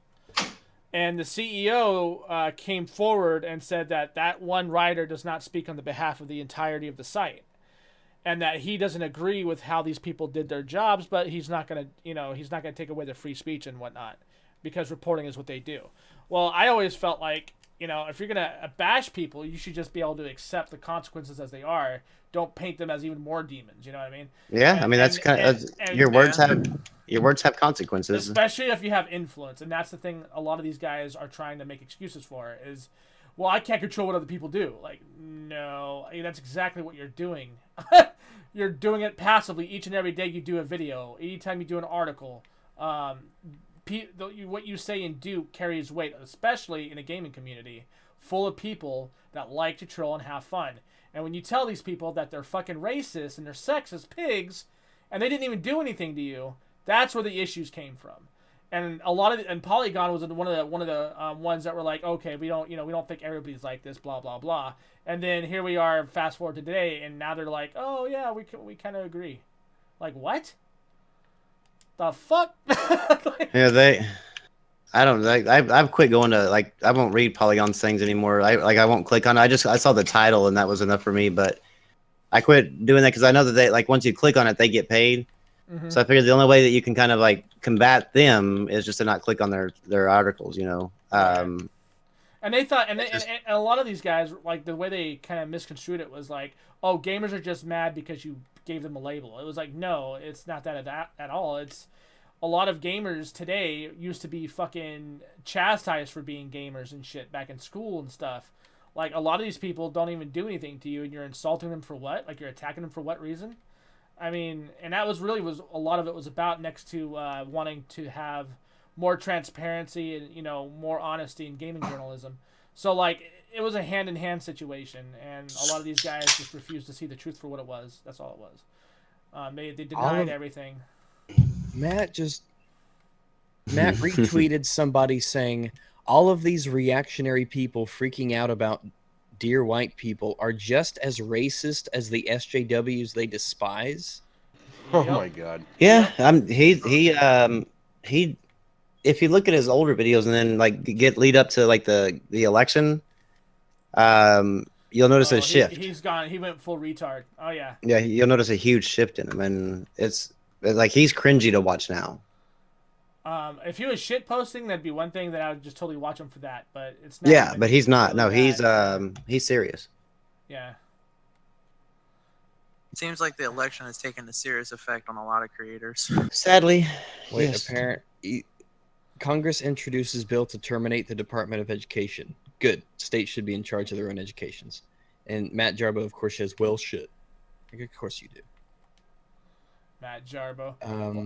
Yeah, because the Department of Education's only been around since like 78 or 79 or something like that. So, I mean, you clearly don't need one. I mean, you obviously don't need one. The state should decide what they need to teach. It should be up to the state. And you know what though? Like that would actually open up better pay, I believe, because well, yeah, because then it would be dependent on the right now they're too reliant on the government, and I'll tell you right now, coming from a family that has nothing but educators in it, they're paying for their own supplies. They're paying for shit out of their own pocket. So like by the time they're done at the end of the year, like a good portion of their income went into the school, and that is what happens when you have state, not state, but government influence. And that's, they just need more government funding. Wait a second. Well, I know where this is going. No, we can't. No. All right. You and I are gonna do our own video on this. Yeah, we're gonna have to.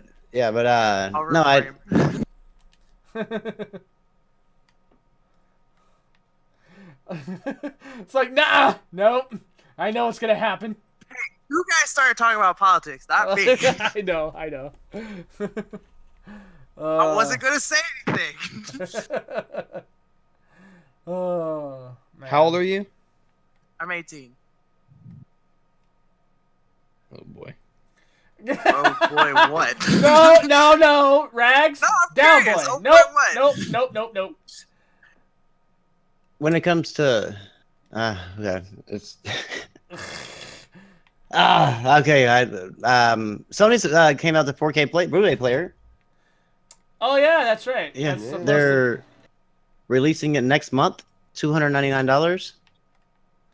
It's gonna it'll undercut Samsung's player by $100, and it will play every optical disc out there, and it will play Super Audio CD and Blu-ray 3D. What about records? Does it play records? That I'm probably not. I'm a record player. It's gotta play records, or I'm not interested. But this will be more for like the. I mean, now obviously, like I was talking to you, Brim, but this will be more for like the people that are like more video files and like audio files when it comes to that, because like this will have the clear sound and picture as far. I mean, it's not like it's gonna have like this. Like it'll have a lot better sound, obviously, than like the Xbox One S or whatever. But like the Xbox One S will still do the 4K picture. It's not like you're gonna be able to see like this gigantic difference between the 4K pictures. It's just gonna be maybe more in the like the color areas that you might see the difference in with these higher end things. So if you're looking for like a more like an all-in-one type product to you know to be able to play your 4K movies and you know and your games, and obviously Xbox One S would probably be the better thing for you. If you're a video file, kind of like me or whatever, then this will like you'll want this one. And I was about to go get the Samsung one, but I was waiting to see what Sony's price was going to be, and now that I see it's going to be $299, I'm jumping on this one. That'd be good. Blu-ray players, though, is anybody besides Rambo really excited about that? I mean, I could really care less. I mean, I do a lot of digital content only anyway. So my wife like buys a lot of movies, so we watch a lot of movies together. So I mean, that's one thing she likes to do. So that's how we spend we spend some time whenever instead of having to go out all the time or whatever, we'll watch a movie, and that's kind of like her thing. But it's kind of got me excited because like I kind of just I always like try to look for the best that I can, in pretty much almost everything, you know. Yeah. Yeah, I normally only buy movies when it's something like Deadpool, Batman, Or porn. You know, Porn. I've Lots of actually porn. never owned a porn on a disc.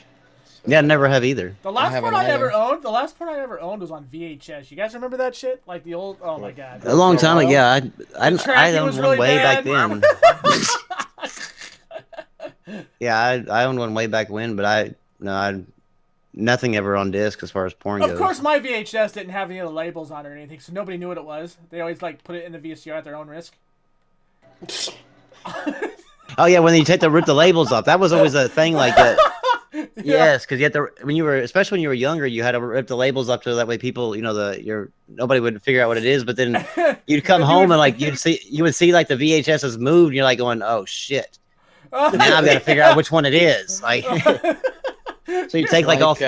It's They like found that. my dark secrets. Like in Green Acres, the wife, she took off all the labels on the cans so that they would match. Oh god. Jesus Christ. That would be like just a surprise every time you ate dinner. Well, you know, Yeah. we have like this what I called like the tombstone or the tomb of VHS tapes down in my basement, and it just so happens that there is a porn amongst them that it has no label on it, and family videos with no labels on them. So, good luck. Hopefully, Well, as no long one as wants it's to not be the- nostalgic. As long as it's not the family porn type videos, then Oh god. like that's like really where you don't like not if you from accidentally pop into Virginia. porn, okay, but you definitely don't want to accidentally pop in your family, you know, like your own personal porn No, with people in no. the house. So You're like, hey babe, you want to have company over? Yeah, let's watch VHS tapes. I haven't seen one of those in forever. yeah, pop that in and be like, oh, that would Out of yeah, the thousands of VHS tapes that are down there, that one would be the one that that would be the one that you'd probably grab. Yeah. It'd be my luck. That's exactly what I would grab. I'd put that in. And, we're gonna watch like Finding Dory or whatever and pop it in. Like, no, we're not Finding Dory. Finding something much worse than Dory. But there's Captain Winky. Can we play Finding Dory? Sure. Keep looking for it. It's like live the experience. It's a It's in the house, I promise. those were always fun times back then. But yeah, but once I went to disc, I never really bought that because you could just get them on TV or wherever if you needed to, you know. So I never bought a disc with it. What was that? What was that one? Laserdisc. Did you ever get into Laserdisc? Like I I never did because it didn't That- seem like for That was the didn't- shortest. That was like the next to the Betamax. no HD DVDs. no the UMDs, the little UMDs for the PSP when they were trying to make that into a Oh standard. yeah, okay, Like yeah. that was the shortest thing lived since then. Like those two things were like the shortest lived media platforms. The Yeah, the Laserdisc, Laserdisc. They were like big records. yeah, Yeah, yeah. It was like it never caught on to me like going like I gotta have that because like I was like going like what kind of fucking shelf I'm gonna need to store this motherfucker because this thing is like huge. They didn't even make shelves back then. Like it wasn't because they kind of went away from the shelving that was big enough for records, and then like they started because everything started getting smaller, and they thought, well, hell, that's a bright idea. Let's go back to 12-inch movies and. But like they came out with that, I was like, yeah, no, I could never buy into the idea of buying something that fucking big. I just like, so I'm glad I didn't though, because that would have sucked to buy a bunch of those, you know, when they first came out, and then like what it was like it only lasted like a few months, didn't it? I know it was short. Yeah. It was like really short. Yeah, yeah. I remember when the UMDs came out, and we were like, hey, that's pretty good fucking quality for a little tiny disc. And then it was like you saw them try to push it, and like before Blockbuster went out of business, they had them in. They had an entire like wall full of UMDs in there, and I remember seeing those, and I was like, yeah, that's actually kind of cool. That's a good idea. And then shortly after Blockbuster went out of business and Hollywood Video, it was like you've never heard about them again. Oh, see, those kind of worried me too, those because they were so small.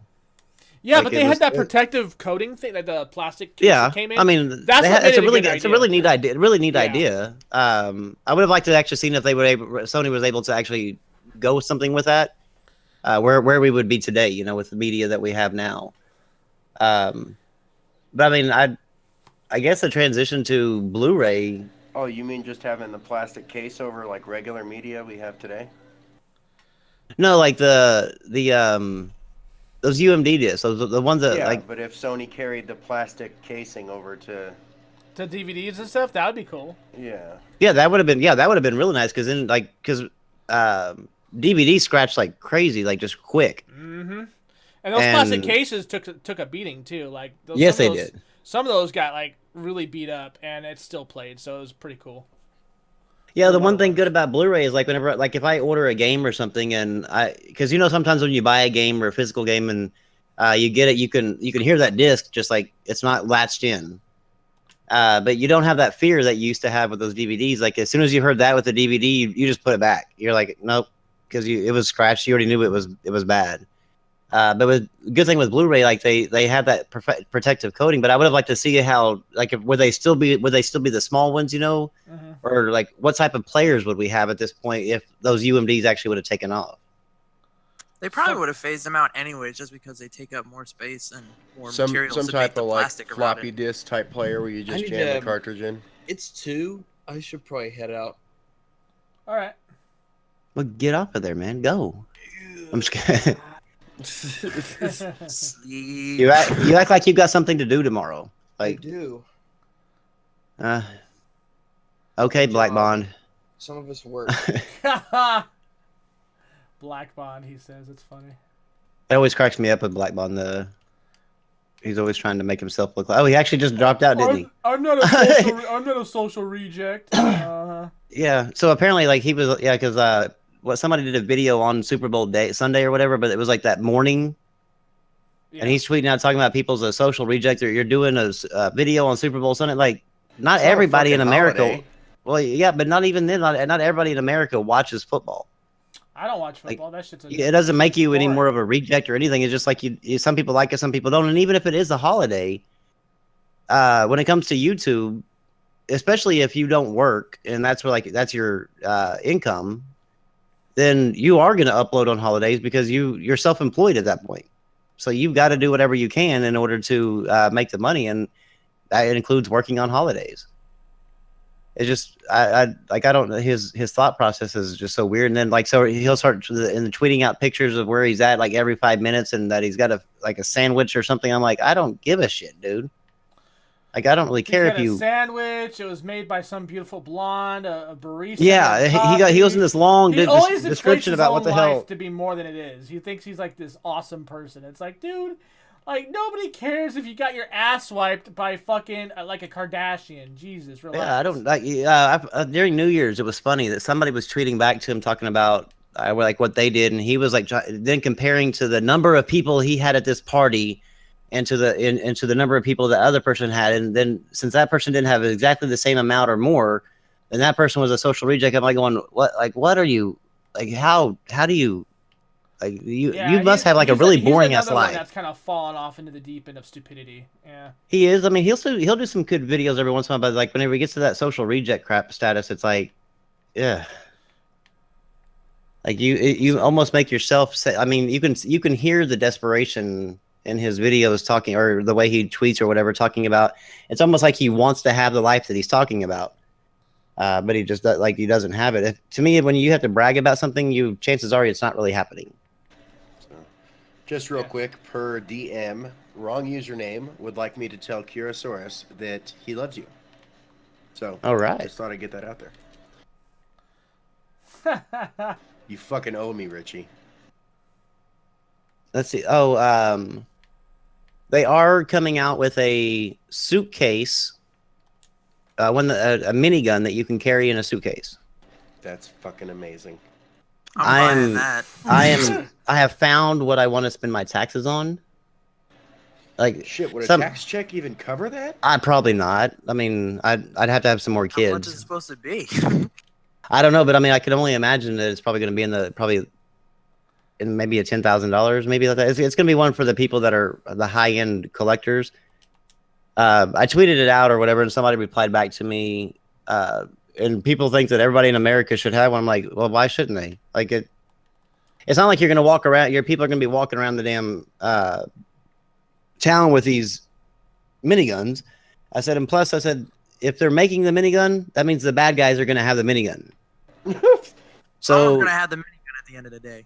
At the end of the day, if the bad guy has a minigun, then I sure as fuck want one to make sure that I can be even with him. I don't want to be shooting like a 22 at him while he's shooting a minigun at me.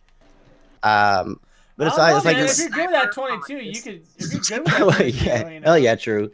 But I mean, it's just like if I don't understand these people's fear with like people owning these things, because like most of these people that actually own those type of weapons only take them like to the shooting range and then to show them off at shows and stuff. You've never heard of like AK-47s and stuff. Minigun shooting today at the mall. I was like, what the fuck? Yeah, like you don't hear about this kind of stuff, like or AK-47s. It's always like the AR-15s, like the regular guns, that you can. Handguns. Can you imagine this thing like increasing the sales of miniguns? Like minigun sales. Minigun sales have rose at 8,000%. I was like, what the fuck? It's sad and kind of funny to say that a school shooting may happen with one of these one day. I mean, it will be fucking Terminator 2 all over again, but in some, school. Yeah. Well, basically, it was the minigun that is the exact replica of the minigun that they use in Terminator 2. Like, shit, really? Yes, but I'm definitely buying that. It's in a suitcase form. The one where he's standing in that tower or whatever, that when he breaks out the windows and he starts shooting at the helicopter. It's that minigun, but in a suitcase size. Oh shit! See, I didn't even know that. Yeah, that was kind of funny that when you said Terminator 2, that was like the actual the video that was showing. It was actually showing him, and then they've taken that and made a replica in the suitcase size of it. I was like, I've got to have it just for the fact that it's a Terminator 2 one. That's awesome. I see more collectors having it than people who go shoot up a gas station. I mean, well, really, I mean, honestly, if you're going to shoot up a gas station, are you really going to bring a damn minigun? Also, if you're going to shoot up a place, you're probably going to get the cheapest gun. They're not really the easiest thing to, like, just, run up and shoot real quick. They do a lot of damage, obviously, but, I mean, it's not something you just run up and, like, shoot and then be able to run away or do whatever. It's, like, you're going to stand there and have to, like, hold it and, like, because they're pretty heavy and they're pretty damn, expensive to shoot. I would think that they would take the upper end ammo. Nah, they don't cost a lot. You can just go to like Sam's Club and buy them in bulk. Yeah, I mean, you don't think that they? I'm sorry. Oh yeah, okay. It's like going. I was like going. I had to think there for a minute. I'm like going. Like, you really don't think that they would be like? I wouldn't see them like shooting 22 rounds. They would. Oh yeah. It's just crazy, like the people that have or the fear, like just fear them just out of, for no apparent reason. I know exactly. Black Baron minigun equals guaranteed results. Yep, you'd get that cash register money if you took that to a gas station. Well, yeah, I would actually highly doubt any gas station employee would actually say no to you. you pull out that minigun. But just know that if you pull out that minigun, you probably, I mean, he can catch up with you because you ain't running very fast. It's not like you're just gonna be running away. You have a car like, running outside. Definitely, you definitely need a car with you on that could you imagine like the drive-bys from now on, like they pull out and like somebody has to like prop a damn minigun up in the window of the car and Give me Yeah, my like, Taco mount Bell order, the son of a damn bitch. You know, someone in the hood is gonna find out how to get one of those. oh yeah, that's what I'm saying. Is But, like they're dude, dead. let them. You know why? Because what's the most common thing that you see on YouTube with hood rats? They fuck themselves up. So yeah, let them have one and watch them kill themselves. Oh, they will. Just pass out yeah. 3 to every hood in Compton, and let's see the results. I mean, come on. It would be it would be kind of catastrophic on that part because they're not like a normal gun to just where you load it and you would have to like actually read an instruction manual, and we all know that they probably wouldn't. So yeah, that would be fun to watch. That'd be kind of like watching those terrorists that like are shooting off the rocket launchers and they end up shooting it in themselves. Yeah, I That's saw better Those are than always bum fun to fights. watch, You guys man. remember the bum fight DVDs? That's better than bum fights. Yo, Yeah, it would be, They've got I quite a guess. few of those videos. Like, there's been ones where like you'll see like ISIS snipers getting popped. Oh my god, they're fucking hilarious. Oh, they are. It's like the one I thought was funny as hell is like that people were like standing behind the RPG, and the guy was like he like yelled Allah Akbar or whatever, and like the people behind him just burnt, like because they were like standing like directly behind, like he was like standing like trying to aim for the guy, and like he just got burnt, like he was on fire, like just gone. And I was like, like how dumb can you be? Like, have you never once seen an RPG shot at all? You're a terrorist. Like, you should know these things. Not all terrorists say Allah Akbar, Rambo. That's kind of racist. Well, that one did. That one did. So it was quite. They're all over YouTube. They're Hashtag actually not all fun to terrorists. watch. Let's get that trending. Oh no, God no. It's better than some of the stuff that trends every morning on Twitter. Have you guys Oh, been yeah. on Twitter in the morning? Oh, it's scary whenever you look at those Dude, tweets. Every time I get on in the morning, Matt has my shit blown up, and it's like, dude, shut the. I'm about ready to unfollow the guy. The dude is. I mean, it's cancer. I'll just say that it's cancer. I participate in some of these top trending hashtags just to see if anyone pays attention. And like the other day, one was like my Valentine in 4 words, or hashtag if I were a cat. Why the fuck is that the #1 trend? Why are those the things that are trending? Especially with everything that's going on in the world and that has been going on or whatever. Like, how does if I were a cat come above everything else? People need good distractions. But I like Yeah, but- stuff like that though, versus the norm that trends, like the stupid, like the really dumb shit. You're like, wow. I mean, I'd rather that stupid, silly shit that be trend than like the dark, serious things that do trend. Like it's like. Well, the only sad part about it is when you go to those things, like if I were a cat, they turn it into like a political fight. Really? Yeah. Yes, and it's like What? I don't go there one day when you see Earlier those today, weird ass tweets Grim. like that. Go there. You'll see. Like if I were a cat, I would lick, eat all of. It was some way of like going against Donald Trump, and then the right would come in and like it's like going, why are you taking a if I were a cat and trying to turn it into a political debate? Well, like earlier today, hashtag Black Slay Gay was trending. Remember, Brim? I told you. Yeah, I saw And that. I looked up or clicked on the hashtag. It was a bunch of pictures of fucking Will Smith, Oprah, and Snoop Dogg. I didn't understand that. If you scroll down, it was a bunch that they were celebrating on Black History Month. Because I was wondering that too. I was like, well, what the hell? Like, why would you like willingly do that? Like, put your hashtag as that to celebrate Black History Month. So I clicked on it and I saw the same thing you did. I kept scrolling, and further down, it was a bunch of people like they were celebrating the gay, proud to be black and proud to be gay. And So now being gay is segregated by race too? It seems like everything is these days. So why not me? Why not being gay? I'm not just an Xbox guy, but I'm a Mexican Xbox guy. Not There really, you go. but yeah, you guys know what I'm saying. It seems like it's gonna get down to that, like that type of thing, and that's the unfortunate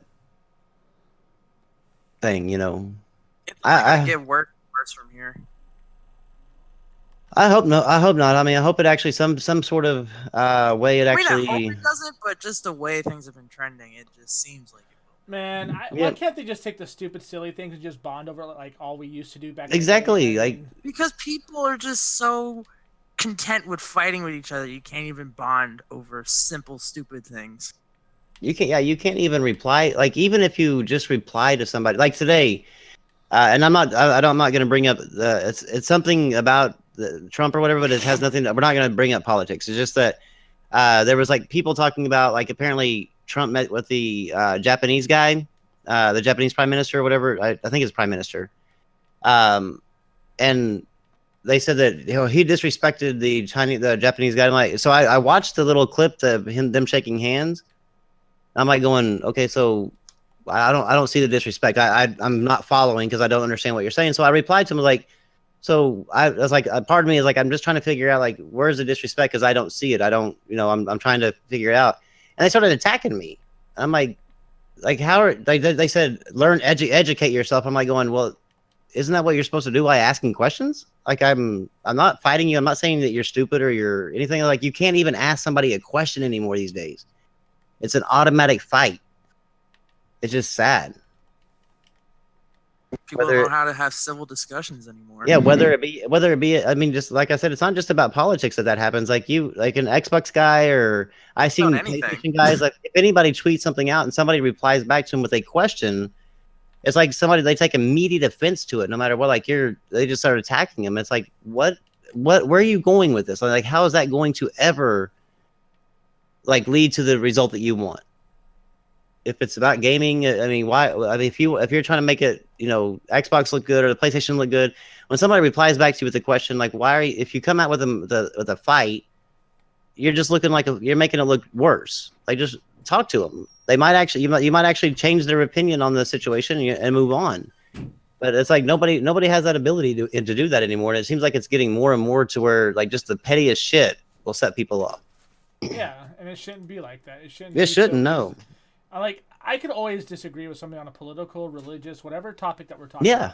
about. I can disagree with you as much as the next guy, but you start insulting me and you start making fun of me because of these things, and I'm presenting facts, and they're not just my opinion, but they're actual facts. Like we have more issues. You have more issues than I do at this point. Yep. I've got close friends that are extreme left. I've got close friends that are extreme right. I've got friends that are in the middle. I mean, they're kind of like me. It's more center thinking than anything. And I we've think always, a lot of it comes. and You go. No, yeah, I was just gonna say we've all been able to talk to each other. We've all been able to bond with each other over stupid shit, and we still talk to each other like we're human beings. It's only been this election cycle that I've ever actually lost friends over it. This election cycle has been just the like only one. really sent everything downhill with just like being able to have those type of conversations. Yeah. It's really weird how that happened. I know you, like you said, you've always told me about your friends like that. I mean I have some friends that are like both ways too, and like on my Facebook, and I would post something on my Facebook instead of like because I'm not going to talk about like the actual content or whatever, but I'd post it, and then like I would get like a couple of the people that were like agreement with me that they would talk, and then somebody would come in and like I just ask a question. And like they would automatically jump. You're an SJW. It's like you're not serving your purpose here. Like the only thing you're doing is making them further believe that you are wrong, that we're wrong on this side. Like whatever happens to being able to, if you have a question, answer it, and then I mean you actually might be wrong in your answer. You might answer it and you might think you know what you're talking about, and that's the reason why you support it or support whatever position is, whether it be political or personal or whatever. And then all of a sudden, like they come back and they're like, "Well, wait, actually, here's the factual information from it," and you're like, "Oh, okay. Well, then that's how the decisions and things can actually change is by actually talking. Whether it be like it doesn't have to be political, just anything. But like you can't like people's automatic reaction is just a knee jerk reaction, like to the dear white people, all this like everything, knee jerk reaction. You don't ever give it a chance to actually figure out or ask questions to learn anything more. And I've always been taught you don't ever learn, you can't never learn if you never ask questions. Right. And so I've tried to apply that with like kind of everything. If it's whenever I was like raising my kids. You know, ask more questions. I was never too proud to ask a question. I was always asking questions, trying to learn more. Whether you know, whenever I was learning on how to work on a car, you just ask questions. Like that's how you learn more. And these people have cut that off, and it's a dangerous thing because it's getting to where it's going to end up causing a whole lot more problems than what these people can actually see what's going on right now. Yeah. I hope it gets fixed. Kind of works itself out soon. I agree with that. So, guys, we have NoobTube in the chat. Oh, we do? Yeah, only he's going by the name The Joker. Oh. Oh, no, now it's let's put a smile on that face. Hey Is there. that really him? Yeah, it's him. I've already put him in timeout. A bunch of the watchers have already declared it's him. And when you go to tag The Joker, NoobTube Gamer pops up as well. Oh, okay. Well, I can actually, well, you can actually just click go to channel and. So, okay, well, how about this? Like, if you have a problem with us, then come on in. I mean, you have access to the server. I mean, just jump in and talk. Rags I'd isn't love to here, talk so to I mean, this guy. Rags isn't here, so I mean, that's the one you said you had the huge problem with. So I mean, if you have a problem with us three here, we are definitely willing to have you come in and talk. I mean, it's kind of funny how this guy tells me he has no issues with me and we're okay, and then he's gonna like troll the stream. Yeah. I mean, don't get me wrong, I like trolls. I give trolls an equal opportunity. I'm just how I am. Shows how childish he is. Matter of fact, the Discord server link is in the description, even if you want to come in with a troll name. No, okay. If you're not really him, whatever. Either way, you can come in here. If it's not NoobTube, it's not CJ, then get in here. Then if it's not them. So it's not the Console King, NoobTube, or the White Come Rappin' on Kid in. with the Echo phone. Oh well, they're all the same person. Never mind, I forgot. Well, I mean, or if it's what's his name, John Kill or whatever. John Kill 3D Gaming or whatever. Yeah, because I know they all have that same rhetoric that PC gamers suck or whatever, and so you can kind of get them mixed up with the way they sometimes. Come on in, Joker. The link is right there, and I'll pull you up, and we can have a little discussion. You can troll us if you want. You can scream at the top of your lungs. You can do whatever you need to do, man. You want to do, get it out of your system. We're giving you a platform, little one. Come on in. Regardless of who you are. Okay, so you're not NoobTube Gamer. Still, come on in, let's talk. Let's see. I'll even keep the tab open for you to see if which one are you in the thing? If you're in He's here. now Discord or the YouTube chat? Is it Dr. Smiles? Is that him or no? It was Let's Put a Smile on That Face too. Before it was the Joker. Yeah, I know the Joker is the one inside the chat, but I don't know if Dr. Smiles is the one that's actually in there. I don't know if that's who that is though. But Dr. Smiles is a new one though, isn't he? That's what I was asking if it was him or not.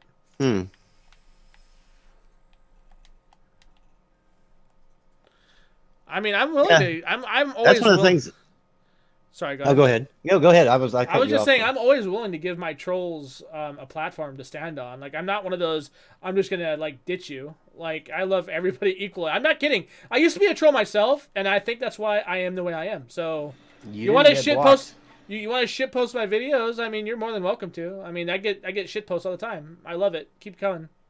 I don't like when it comes to like the trolls or anybody. Like if you disagree with me or anything like that, I'm more than willing to like have you come in and talk because I just went through that whole spill. That's the only way anything ever gets settled is being able to talk. So I jump on in, man. Yeah, no, he says he got blocked, and you never got blocked. I put you in timeout for 300 seconds.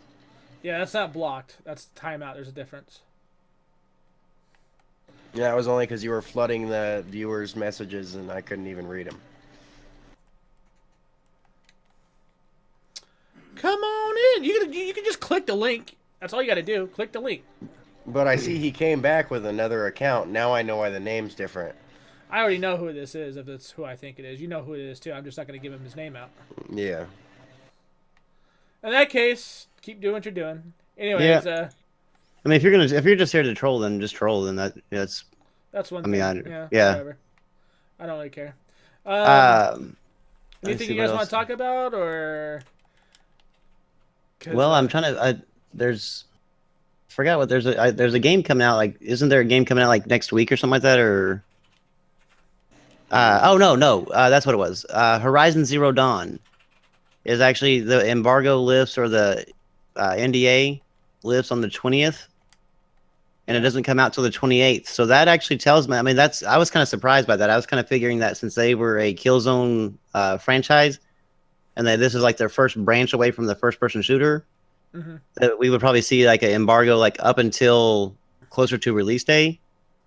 So it does make me feel that they are actually kind of confident, like a little bit more confident with this game than I kind of would have given them credit for in the beginning. So that makes me feel good that maybe Horizon Zero Dawn will actually be a good series, of maybe we can get away from the Killzone all the time, you know, with them. It So I'm looks like hoping- it's gonna be good. It looks like, yeah, I mean, it looks like, but I mean, like we've seen a lot of games that, you know, look good, and then That's very true. yeah, you buy them and you're like, yeah, no. Hold on, we just had someone suggest a topic they asked on Twitter. Okay.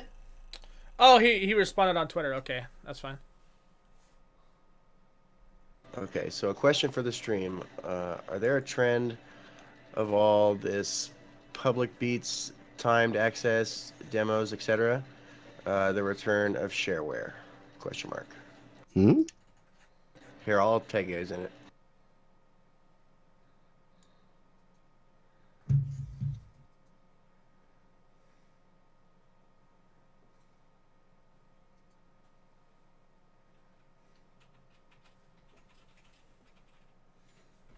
Okay, let me see. I'll check my Twitter right now. And Are the trend of these public betas? But you as well, Mr. Nuclear, you seem to like to spam the chat. If you have something you'd like to say, don't be shy. The return of shareware. Man, I haven't heard that term in forever for me to try to remember exactly what that. What we used to call shareware? Like I know it was a long time ago. vaporware or some shit. That's A kind of like what I virus?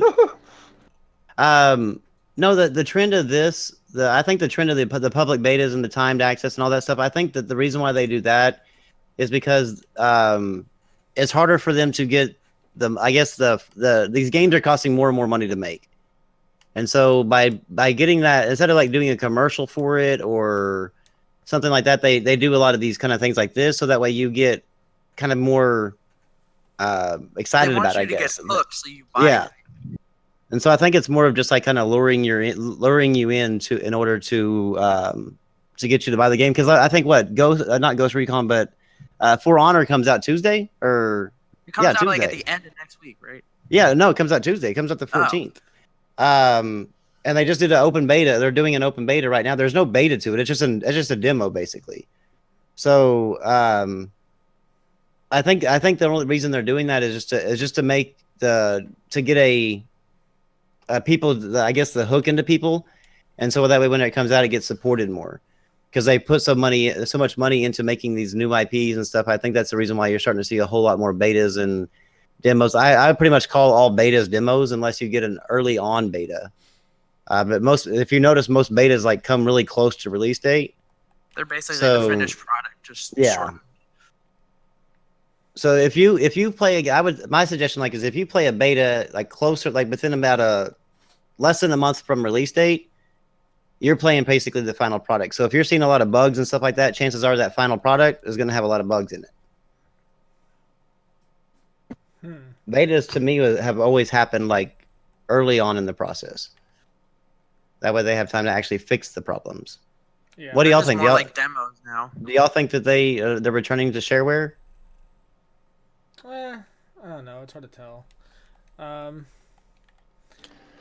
don't know. What do you think, Jane? I mean, I really don't know what this. I mean, I beta test on a lot of different things.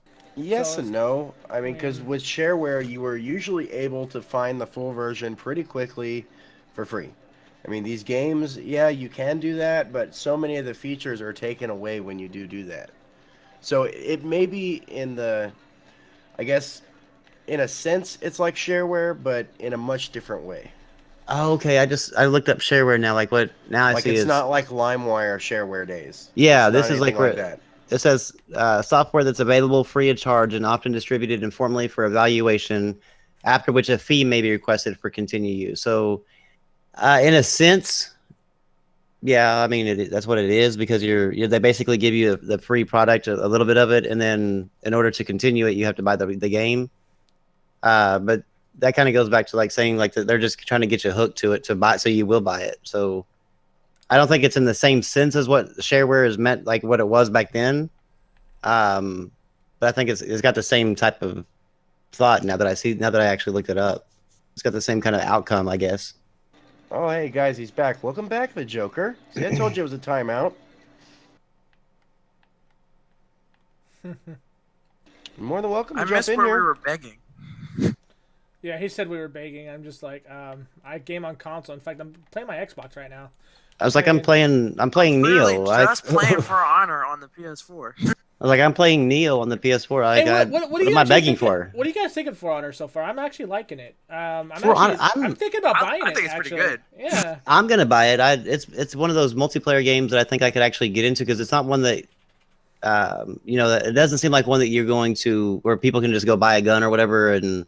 It's not like Call of Duty where people Yeah. buy what they want and then they'll just go straight ahead. Like it actually takes some time. It seems like this one's kind of strategy part of it. I like. I love yeah. the strategy. That's what part. it seems like. God. It seems like this is a game that you're gonna actually have to play to get good at.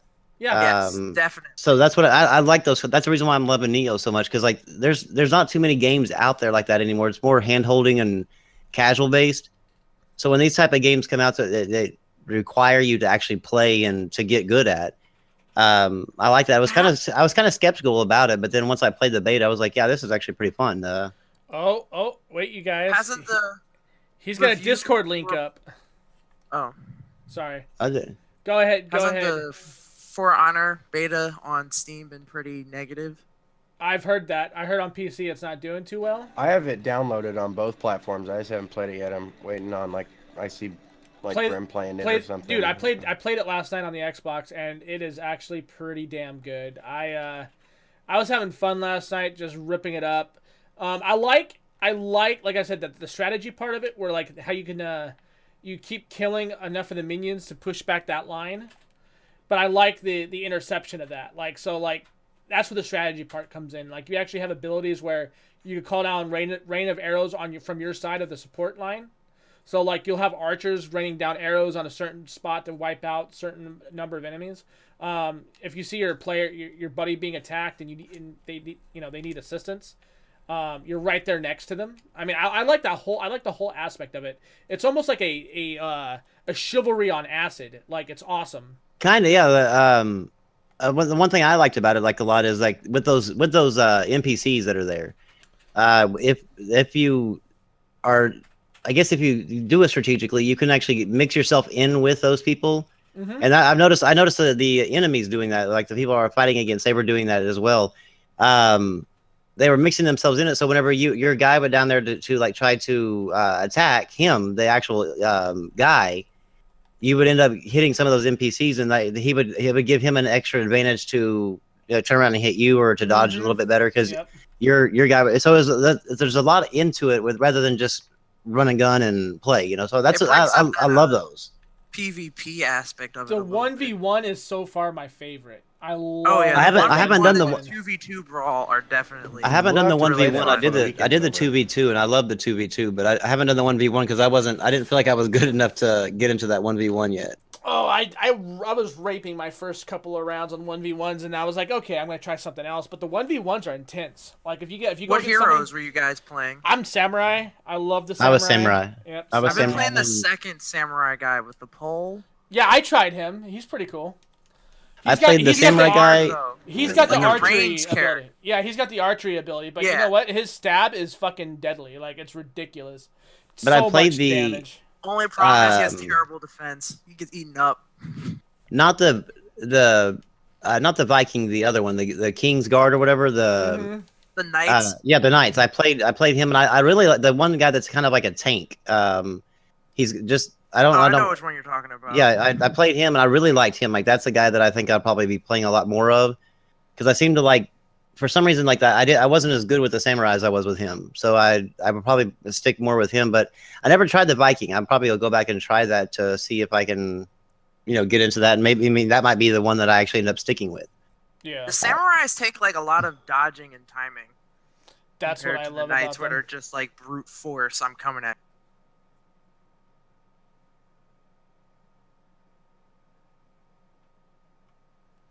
But just like real quiet. Yeah. Sorry, I was reading. Oh no, it was it was like he just ended it as like I'm it sounded on like I was Twitter. like I'm on Twitter reading the replies from a buddy of mine. So I'm actually was- opening up for honor. oh yeah, Undead Red Dead Redemption 2, it's gonna be coming to PC. They haven't announced it yet, obviously, but after seeing how much support that Grand Theft Auto got on PC, I wouldn't see them like skipping that. Like it just wouldn't. It might not come like day one, but then again, I mean, after seeing how they built Grand Theft Auto 5 for PC versus the console version, I wouldn't want it to come day one. Oh yeah. Let it come to the consoles first, and let them actually build a PC version like they did with the GTA. Because that GTA on PC is completely different than the one on console. It was definitely worth the wait. It deserves a proper PC port if they're bringing it. Yeah, it'd be nice. It would actually be nice to see them kind of do like throw in like a Red Dead Redemption remaster or something. That'd be so cool that too, way play it. the people that didn't get the chance to play that would actually be able to play one, that on, along with that, kind of like follow the whole storyline on one console or one platform. Right. I think that'd be a great idea. I don't see it happening, but I mean, wishful thinking. It'd just be cool if it did. I really hope they do a good job. I really want them to do a good job on it because their GTA 5, like the community loves that game. Like Rockstar's even touted it as being damn near MMO like. That's how many people are playing it to this day. It's always busy. Yeah, like the PC GTA 5 is like ridiculous. There's so many people playing it, and they're making hands over fist money on it, and that's why they're like scared to shut it down. Like there were talks about them shutting it down because they weren't making enough money on it. I don't know how that's not enough. You're making fucking tons of money on transactions, but whatever.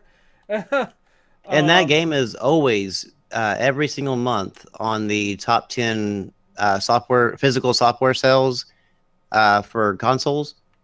It's one of the best games for consoles. That game hits the top 10 every single month. And I think there's been 1 month since it launched on the consoles that it did not hit the top 10. Every other month besides that, it's hit the top 10. And sometimes it's actually, even with brand new games coming out, it's actually hit the number 1 spot.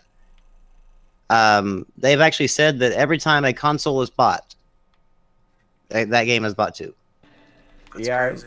I wouldn't doubt it. I mean, I get asked by my son and his friends, like, well, you have it on 2 platforms. Why don't you play it all the time? I'm like, because I don't. I don't have a reason. It's a good game, but Jesus. It's... I bought it. I had it on PS3. I played it for, I had no life that thing because that's back like right when I was able to first get into like full-time gaming because of my disability. And so I just kind of no-lifed it. And then so when it came out on, I went to PS4 and I kind of quit playing it. And then when it came out, I started playing it a little bit more. And then I just kind of got burnt out on it. And then I bought it again on PC. And it's just to see the difference. And it's a huge difference between the two. I own it on 3 platforms. I'm not. It's definitely one of those games, man. It's they found themselves. I still don't. People still say somehow that GTA 4 is better than GTA 5, and I don't understand how. Well, hey, on the Xbox we can play them because GTA 4 was not. That shit was boring as fuck. Yeah, to me too. I know. I was like, I was done. I didn't even finish the game. I feel like it's one of those Skyrim scenarios where you have to mod it. Yeah, probably that. It's probably when the modding was so goddamn boring. Like I remember when I first played it, I was like, yeah, this game looks beautiful, but and the multiplayer is terrible. It was glitchy in comparison to like what you can do now. Dude, like San Andreas when they did the mod for that, like ran better than the GTA 4 on PC. Yeah. Like it was bad on PC. It was really bad. I mean, I know that they tapped into with Red Dead Redemption. They tapped into the whole cowboy western thing very well. And so to see where they went from, so they're going. That's their starting point. And so the only thing I can look back as Rockstar and seeing like where GTA's came from, and see how they got to GTA 5. So I can only imagine what Red Dead Redemption 2 is going to be like. I can only. I mean, it's going to be like, to me. I think it's going to be like an amazing thing. But it's since they've had such a success with Red Dead Redemption, do you think it could possibly not live up to expectations because like you did so well with the very first one? It's a possibility, but like almost every sequel to its previous generation runs it, has that possibility. Yeah. I'm more worried about the multiplayer aspect because they let that shit die too fast on the first one. Yep. Yeah, that would co-op bye-bye shit real was quick. fun. Yeah, the co-op shit was great. I loved it. That was like one of the few co-op games that I actually would play with you guys on. Because I don't really play co-op very well, much. thanks. I'm not a I'm just saying I'm not a co-op. I'm not much of a co-op guy. You know what I mean? That's why Yeah. we still have all 4 gears sitting there. We haven't played them. Exactly. And Red Dead was one of those few games that actually caught my interest in that because it had such a strong community at launch. But like about not even the 3rd or 4th month in, people were hacking under the maps. People were fucking wall glitching into caves and shit. I mean, it turned into a shit show, and they never fixed it. They're like, oh yeah, we reset the servers, we should be fine. Well, And that's as far as they went. They I patched honestly it, like, think once. they were focusing on the GTA series at that time and kind of just like, that game was a success on its own just by like the story. Mm-hmm. And so I think that they kind of switched focus on that, kind of just gave up on it, and then moved over to GTA to work on that. And so I'm hoping, like you said, like the next one they come out, that they actually put the same dedication and focus that they put into GTA 5 into Red Dead Redemption 2 as far as the multiplayer goes. Because I mean, that would be an awesome multiplayer to be able to play for a while, like you can with GTA. Yeah. That'd be really If they- nice to see. Especially if they keep pushing like the extra content, what they do in GTA Online. If they do that for Red Dead Redemption 2's online, that would be. Yeah, that would. I mean, Great I'm way. hoping they expand on the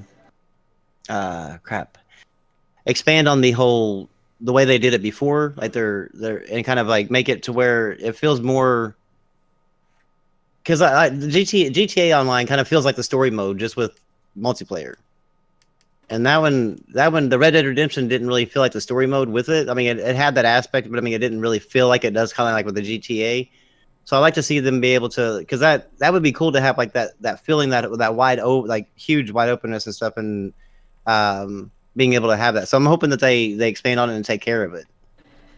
I wonder how far that they're gonna go up in like the olden times, though. If they're gonna go so far where there'll be like really early prototypes of cars, or if it'll be before that, or That What is do a you good guys think? question. Like if this is going to be, that I never even thought about that, because they're all in the cowboy, like the full horses and everything. So Tell me that wouldn't be badass though if they did like a mafia setting. Like let's say like they do, you know how they have Red Dead right now, right? And it's country. Like Mhm. imagine if they did that shit but with mafia. Like let them make what mafia was supposed to be. That would be cool. fucking badass, dude. Like you get to play through the campaigns of Scarface or what's his name? It was a Scarface. The other guy. Al Capone. Yeah, there you go. Alcohol. Oh my god, that would be fucking badass, dude. I think everybody and their brother would love that shit. Because the Mafia we got was trash. Like, that is a fucking shit game. I don't care what anybody says. they had to mod that shit to make it true open world. I never even bought it. It Oh, just looked dude. bad. Like, it was... Well, you know what sucked is it actually looked good for me. Like, I was really, really hoping it would be good. And I waited it out until all the reviews came out. And then I looked into it deeper than just going by people's reviews. And everybody and their brother were like, don't buy this. Do not buy this. Do not I think the buy this. only reason why to buy that game is to play the story and just the dialogue that goes on between the characters. Otherwise, it seems like just utterly repetitive gameplay. Oh yeah, the original Mafia was good. Like the first 2 games, yes, but it's ever since it's been The like, newest one. Yeah, the newest one is just no. It's a huge don't do it. You'll hate life from what everybody's told me. Even people that have told me that they liked it, they were like, don't buy it. So like wait They till it had goes on to- like a humble bundle. That's terrible. They Well, had I to like put a the- gay I- sex scene in it just for it to be up to like PC standards, as far as I understand.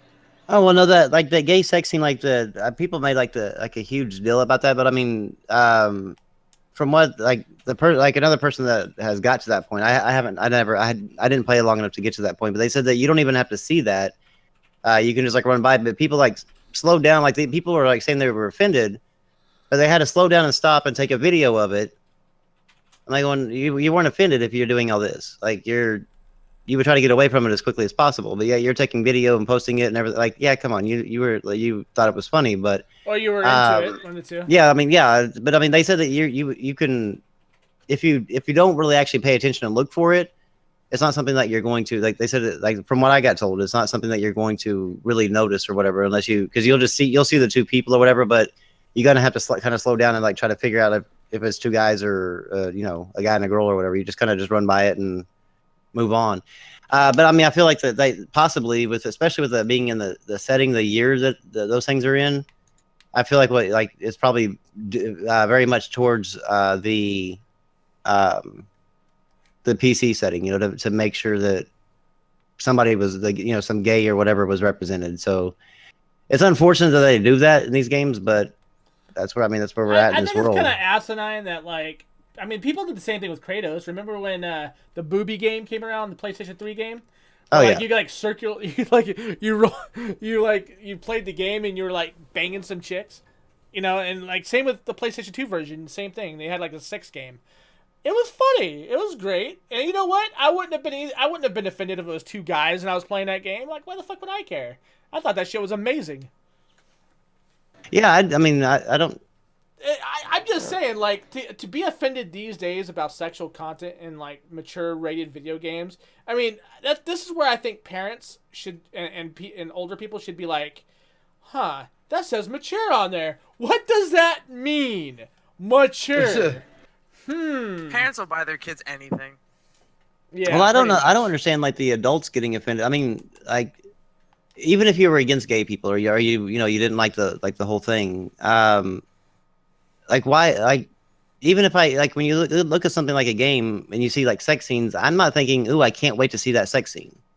Because like it's just it's a video game. To get to a part where there's nudity. I mean, if you do, God, you need to find Pornhub. Yeah, I mean, you're playing a video game for the wrong reason. So that's kind of where I was going, is like that. I mean, like, what does it matter like who's having sex? Because it's like I'm not gonna sit there and watch it no matter what, you know, who it is. So who cares? Like, if it's in there, it's in there. I mean, if it's not, it's not. It doesn't bother me. Like, I don't know. These people get their feelings in like a knot over nothing. And it's like, if it kind of says a lot about you. Like, if that means that you were like looking for the sex scene. So like what's your personal life like? That's, you know, that Black Bond needs to get on that person.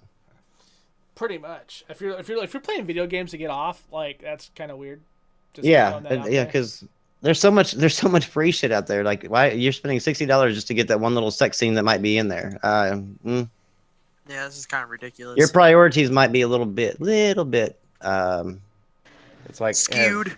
Have you ever met anyone that played GTA 5 to watch Trevor fuck the tweaker in the ass in the trailer? Yeah, I haven't.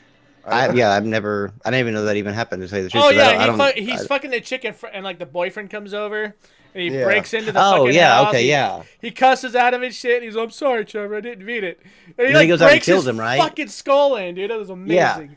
Yeah. And then he's But I like, mean, did you see that thing that he fucks when he's not fucking chicks? He fucks a teddy bear with jelly. Like, I mean, that's fucking amazing. I fucking love that game. That game is awesome. That's probably like that one and San Andreas are probably like my two favorites. It had a great Santa single Claus. player story. Mm-hmm. I mean, that guy was like, I mean, in the way you play him, like all the scenarios, like you see the most cringeworthy situations come up, where like, you know, you get into it where you're like defending your best friend's daughter or whatever, and then like he starts making sexual advances towards her, like this is kind of weird. You just killed somebody because they made sexual advances towards her. I mean. well, I'm not sure. So, you know, since we were talking about like the PC thing, I'm not sure if this was kind of like, and y'all might have actually seen this too, because he sent us a tweet.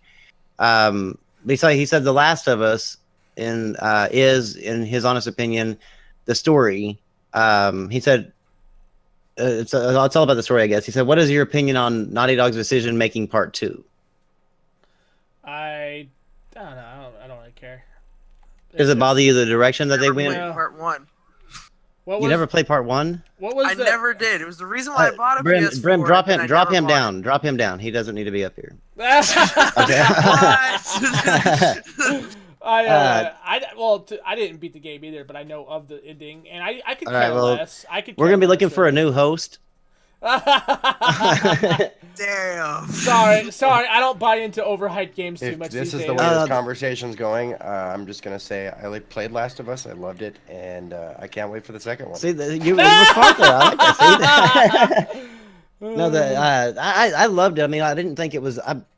I don't know if it was like the whole 10 out of 10, the mesmerizing, but it was like the funnest zombie type game that I've played last generation. You know, as far as, because I mean it was very story. The story was very well done, but I guess people are having problems with them transferring the thing to Ellie. As her being the lead, and you're going to be playing as her, and Oh yeah, that's right. Ellie's taking the helm. That's right. Actually, Wrong I with her don't have taking the helm? I don't have any issues with that whatsoever because I don't either. because honestly, like with the way the beginning of the first game started, you know, after feeling like an emo fuck that wanted to fucking be emo because of that shit, I'm glad that they went that direction. I mean, honestly. Yeah, I mean it. Are you gonna go to bed? It was kind of like the way you could tell it was going to head that way if they ever did make it to, because Joel was already kind of like, he was kind of an older guy anyway. You know what I mean? So if they made a part 2, like unless they made it like pick up right where it left off, he wasn't going to have a whole lot left in his tank anyway, as far as being able to take over that. So I kind of liked how they kind of switched it to Ellie to now it's going to be about a revenge story. It seems, I don't know, I'm kind of excited to play it to see how the story folds out, but I'm not one of these people that like got pissed off because they like turned it to a female lead or whatever. I don't feel that I mean, because I think it's because of who is the writer, that Neil Druckmann, you know, he's with Anita Sarkeesian or whatever. But I don't think that this actually had anything to do with that propaganda or whatever that she does. I think this was kind of like the natural progression of the story. Well, you figure like it's a strong father figure. Let me just say that a strong father figure. He just he lost his daughter. You know, I mean, so like you see the way she's gonna be raised, and you see the shit that she does as a kid in the first one. I mean, she's cutting throats left and right. I mean, that was the strongest fucking like. I mean, you could literally have bought her as an add-on in the game to beat the game for you. Like, that's how fucking ridiculous she was. So, like, to see her in the lead, like, that's actually, it should be expected. It shouldn't be something, like, to be pissed off about. That should actually be I thought so. expected, because this guy has raised her, he found her, and now she's just continuing off where she left off, but this time, doing exactly what he did. I mean, yeah, it's kind of like anything makes wrong with sense. that. Yeah. It's kind of like seeing the natural progression of like if you as a dad, like kind of like how you said, you as a dad, and you're raising your kids, and if you were in that situation, you're gonna get old, and then now whatever you've taught your kid as far as being able to survive and be on their own, now it's time for them to take over, and it's just kind of like the natural progression of life. I mean, It's like a coming of age story. yeah, and I kind of like it. I've seen a few videos where people are pissed off about. They said Naughty Dog's trying to force this female narrative, and I'm like, Oh, I don't know how, like, that's just like you're being professionally offended at this point. Well, it goes to showing, like, I mean, I don't agree with his stance with Anita, but I'm not gonna condemn the fucking guy. Oh no, yeah, that's You know same what I here. mean? Like, if anything, I've already had to say to that one what I had to say. I'm over it. You know what I mean? I can't believe people are still not over it. They should be over it by now. That was like 2014, for fuck's sakes. I mean, Jesus Christ, people. Yeah, they're still holding on to. I mean, they're still holding on to it strong, and she doesn't really have the presence that she once used to had. have. Yeah. And the Yeah, more she fucked you that up try on her to, own, yeah. the more you make these videos like complaining about like these narratives and stuff like that, the more you're giving her more back power, or giving her back the power that she once had. Yeah. But right now, I mean, quit looking for every reason to try to nitpick, to try to find a way that where maybe Anita's like twisted something to fit this narrative, or to force a situation onto a game. because I just don't think it's happening like everybody thinks it is. I think it's just No. kind of like like the knee jerk reaction type thing that I was talking about. Like they just see something, they're like, oh, a woman's in the lead. I'm sorry, that's got to be Anita. But like, no, it's just like what's wrong with the woman being in the lead? It doesn't bother me. And quite honestly, if there's a character, like in character creation, if I can pick a woman or a man, I'm usually picking the woman. Yeah, that's how I am when I play like the Souls games and stuff. Like Yeah. I usually pick the female. Yeah. On Conan, you guys can find my female character. She's the one with the fat tits. So, yeah. Oh, nice. Beautiful. Do they have the tit slider? Yes, they do. Actually. Yep, Sweet. They have some boobies. I took full advantage of that. She's gonna be like falling down, like My guy character looks like he's hung like a turtle. hung like a. Yep. Poor I guy. made mine have the smallest dick you could make him have. Yep. Like you had a question if it was a vagina at one point. Yeah. Oh yeah. Oh, it's a wiggle stub. It's definitely a wiggle stub. But anyways, we're coming up on what is this now? Holy shit! Almost 3 hours. So Yeah, we still have like close to 70 people watching. yeah, but I have to actually. Oh yeah, no, I was like surprised that after this long we still have this many people watching. I would stay on longer, but I have to be up in like 2 hours for work. So Again, y'all acting like y'all got something to do tomorrow. I'm telling you. yeah, Rambo. It's not like we can all just stay home and play video games for the rest of our lives. You lucky fucker. Yeah, no, I'm gonna be sleeping, man. Oh, my bad. Sleeping. Yeah.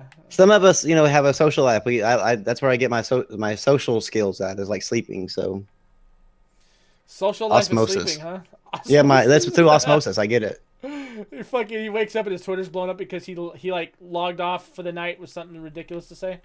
Yeah, I hate whenever I wake up in the morning. I have like 85 notifications. I'm like, oh shit. Yeah, I've got you beat now. So yeah, and I'm not complaining about it because I find this a good thing. I woke up with over 500 the other day.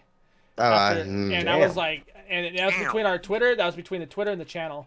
And so far, I mean, I've only had like 2 or 3 people like really like hate on us, but that's pretty good considering the ratio. You know what I mean? That's pretty fucking good. So yeah, I would have just been like depressed waking up and seeing that. I mean, I've seen that 500. I would have been like, oh, that's because shit, man. that's because like you've turned into a pessimist because all the people you follow are retards. So I mean. Well, I don't even. It's not really the people. No, wait. It's not the people I Not follow. you, like I don't like, follow these people, but most of the people he follows are like no, these people severely, follow like, me. So they tweet me, and then I tweet them back, and then it's like because if you tweet something stupid at me, chances are I'm going to like respond because it's like you can't just be like it bothers me that people you're an adult and you're this stupid. Like there's no excuse for it. Like you've gone through your whole life. Like at some point in time, learn something. Like there's no reason for you to be 30-some years old or 40 years old and be stupid. So when these adults like tweet something at me that's just asinine, I'm like it causes a reply like an immediate, then trigger response. Yeah, and then all of a sudden like my Twitter just blows the hell up, and I'm like, oh god, I can't even play a game anymore because I was like ding ding ding ding. Like my one tweet back replies like I get 25 replies, and then it's like, okay, I'm done. I can't because. And you can't back out once you've done it. I mean, because then you got that person's followers. Yeah, you got that person's followers jumping in, and it goes insane. So yeah, that's usually how my Twitter goes. And so yeah, I try my best to stay away from those kind of conversations like before I go to bed because I've learned my lesson. Because like I've been kept up at night because of my phone like just dinging all the damn time. Because people are like even though I wasn't replying for like hours, people were still like constantly hitting me up as far as like something that I said or whatever. It was fucking insane. I was like, okay, from now on I'll just read Twitter before I go to bed or something like that. Not anything like I'm not actually going to interact with somebody before I go to bed because shit, no. Those people are crazy. Right. I end up putting my phone on silent and across the room. I probably should across the room. With my threw it across the room or what? It's on silent is the problem. with my daughter being pregnant, I can't do that. So Yeah. So it's like it sucks because like I'm just I don't it could be that call, but then I'm like thinking that all I'm hearing is ding ding ding ding. I'm like, shut up. Get the hint. I'm not replying to you. You know, I want to go to bed. But yeah, so just lesson learned. If you do see something stupid and it's late at night, chances are you just don't reply. Just let it go. Yeah, because you're gonna be up for the rest of the night. It's not worth it at 4 o'clock in the morning. Not at all. So You got the early day tomorrow? Oh yeah, fun times. But before we end this out, because we are Yeah. gonna end this out, I just gotta ask this guy one thing. How does it feel being a Mormon-hating Jehovah's Witness Catholic Jew? You're What asking the hell? me? Yeah, you eat pancakes. You didn't know that's what he identifies as. I'm a Mormon hating Catholic Jew. Better than a Okay. I mean, if I'm gonna take on the character, yep, it's fine. It's fine with me. Don't you just hate it when everything goes up in smoke? Oh! Oh, Oh! Ouch! that's deep. That burns to my roots. No!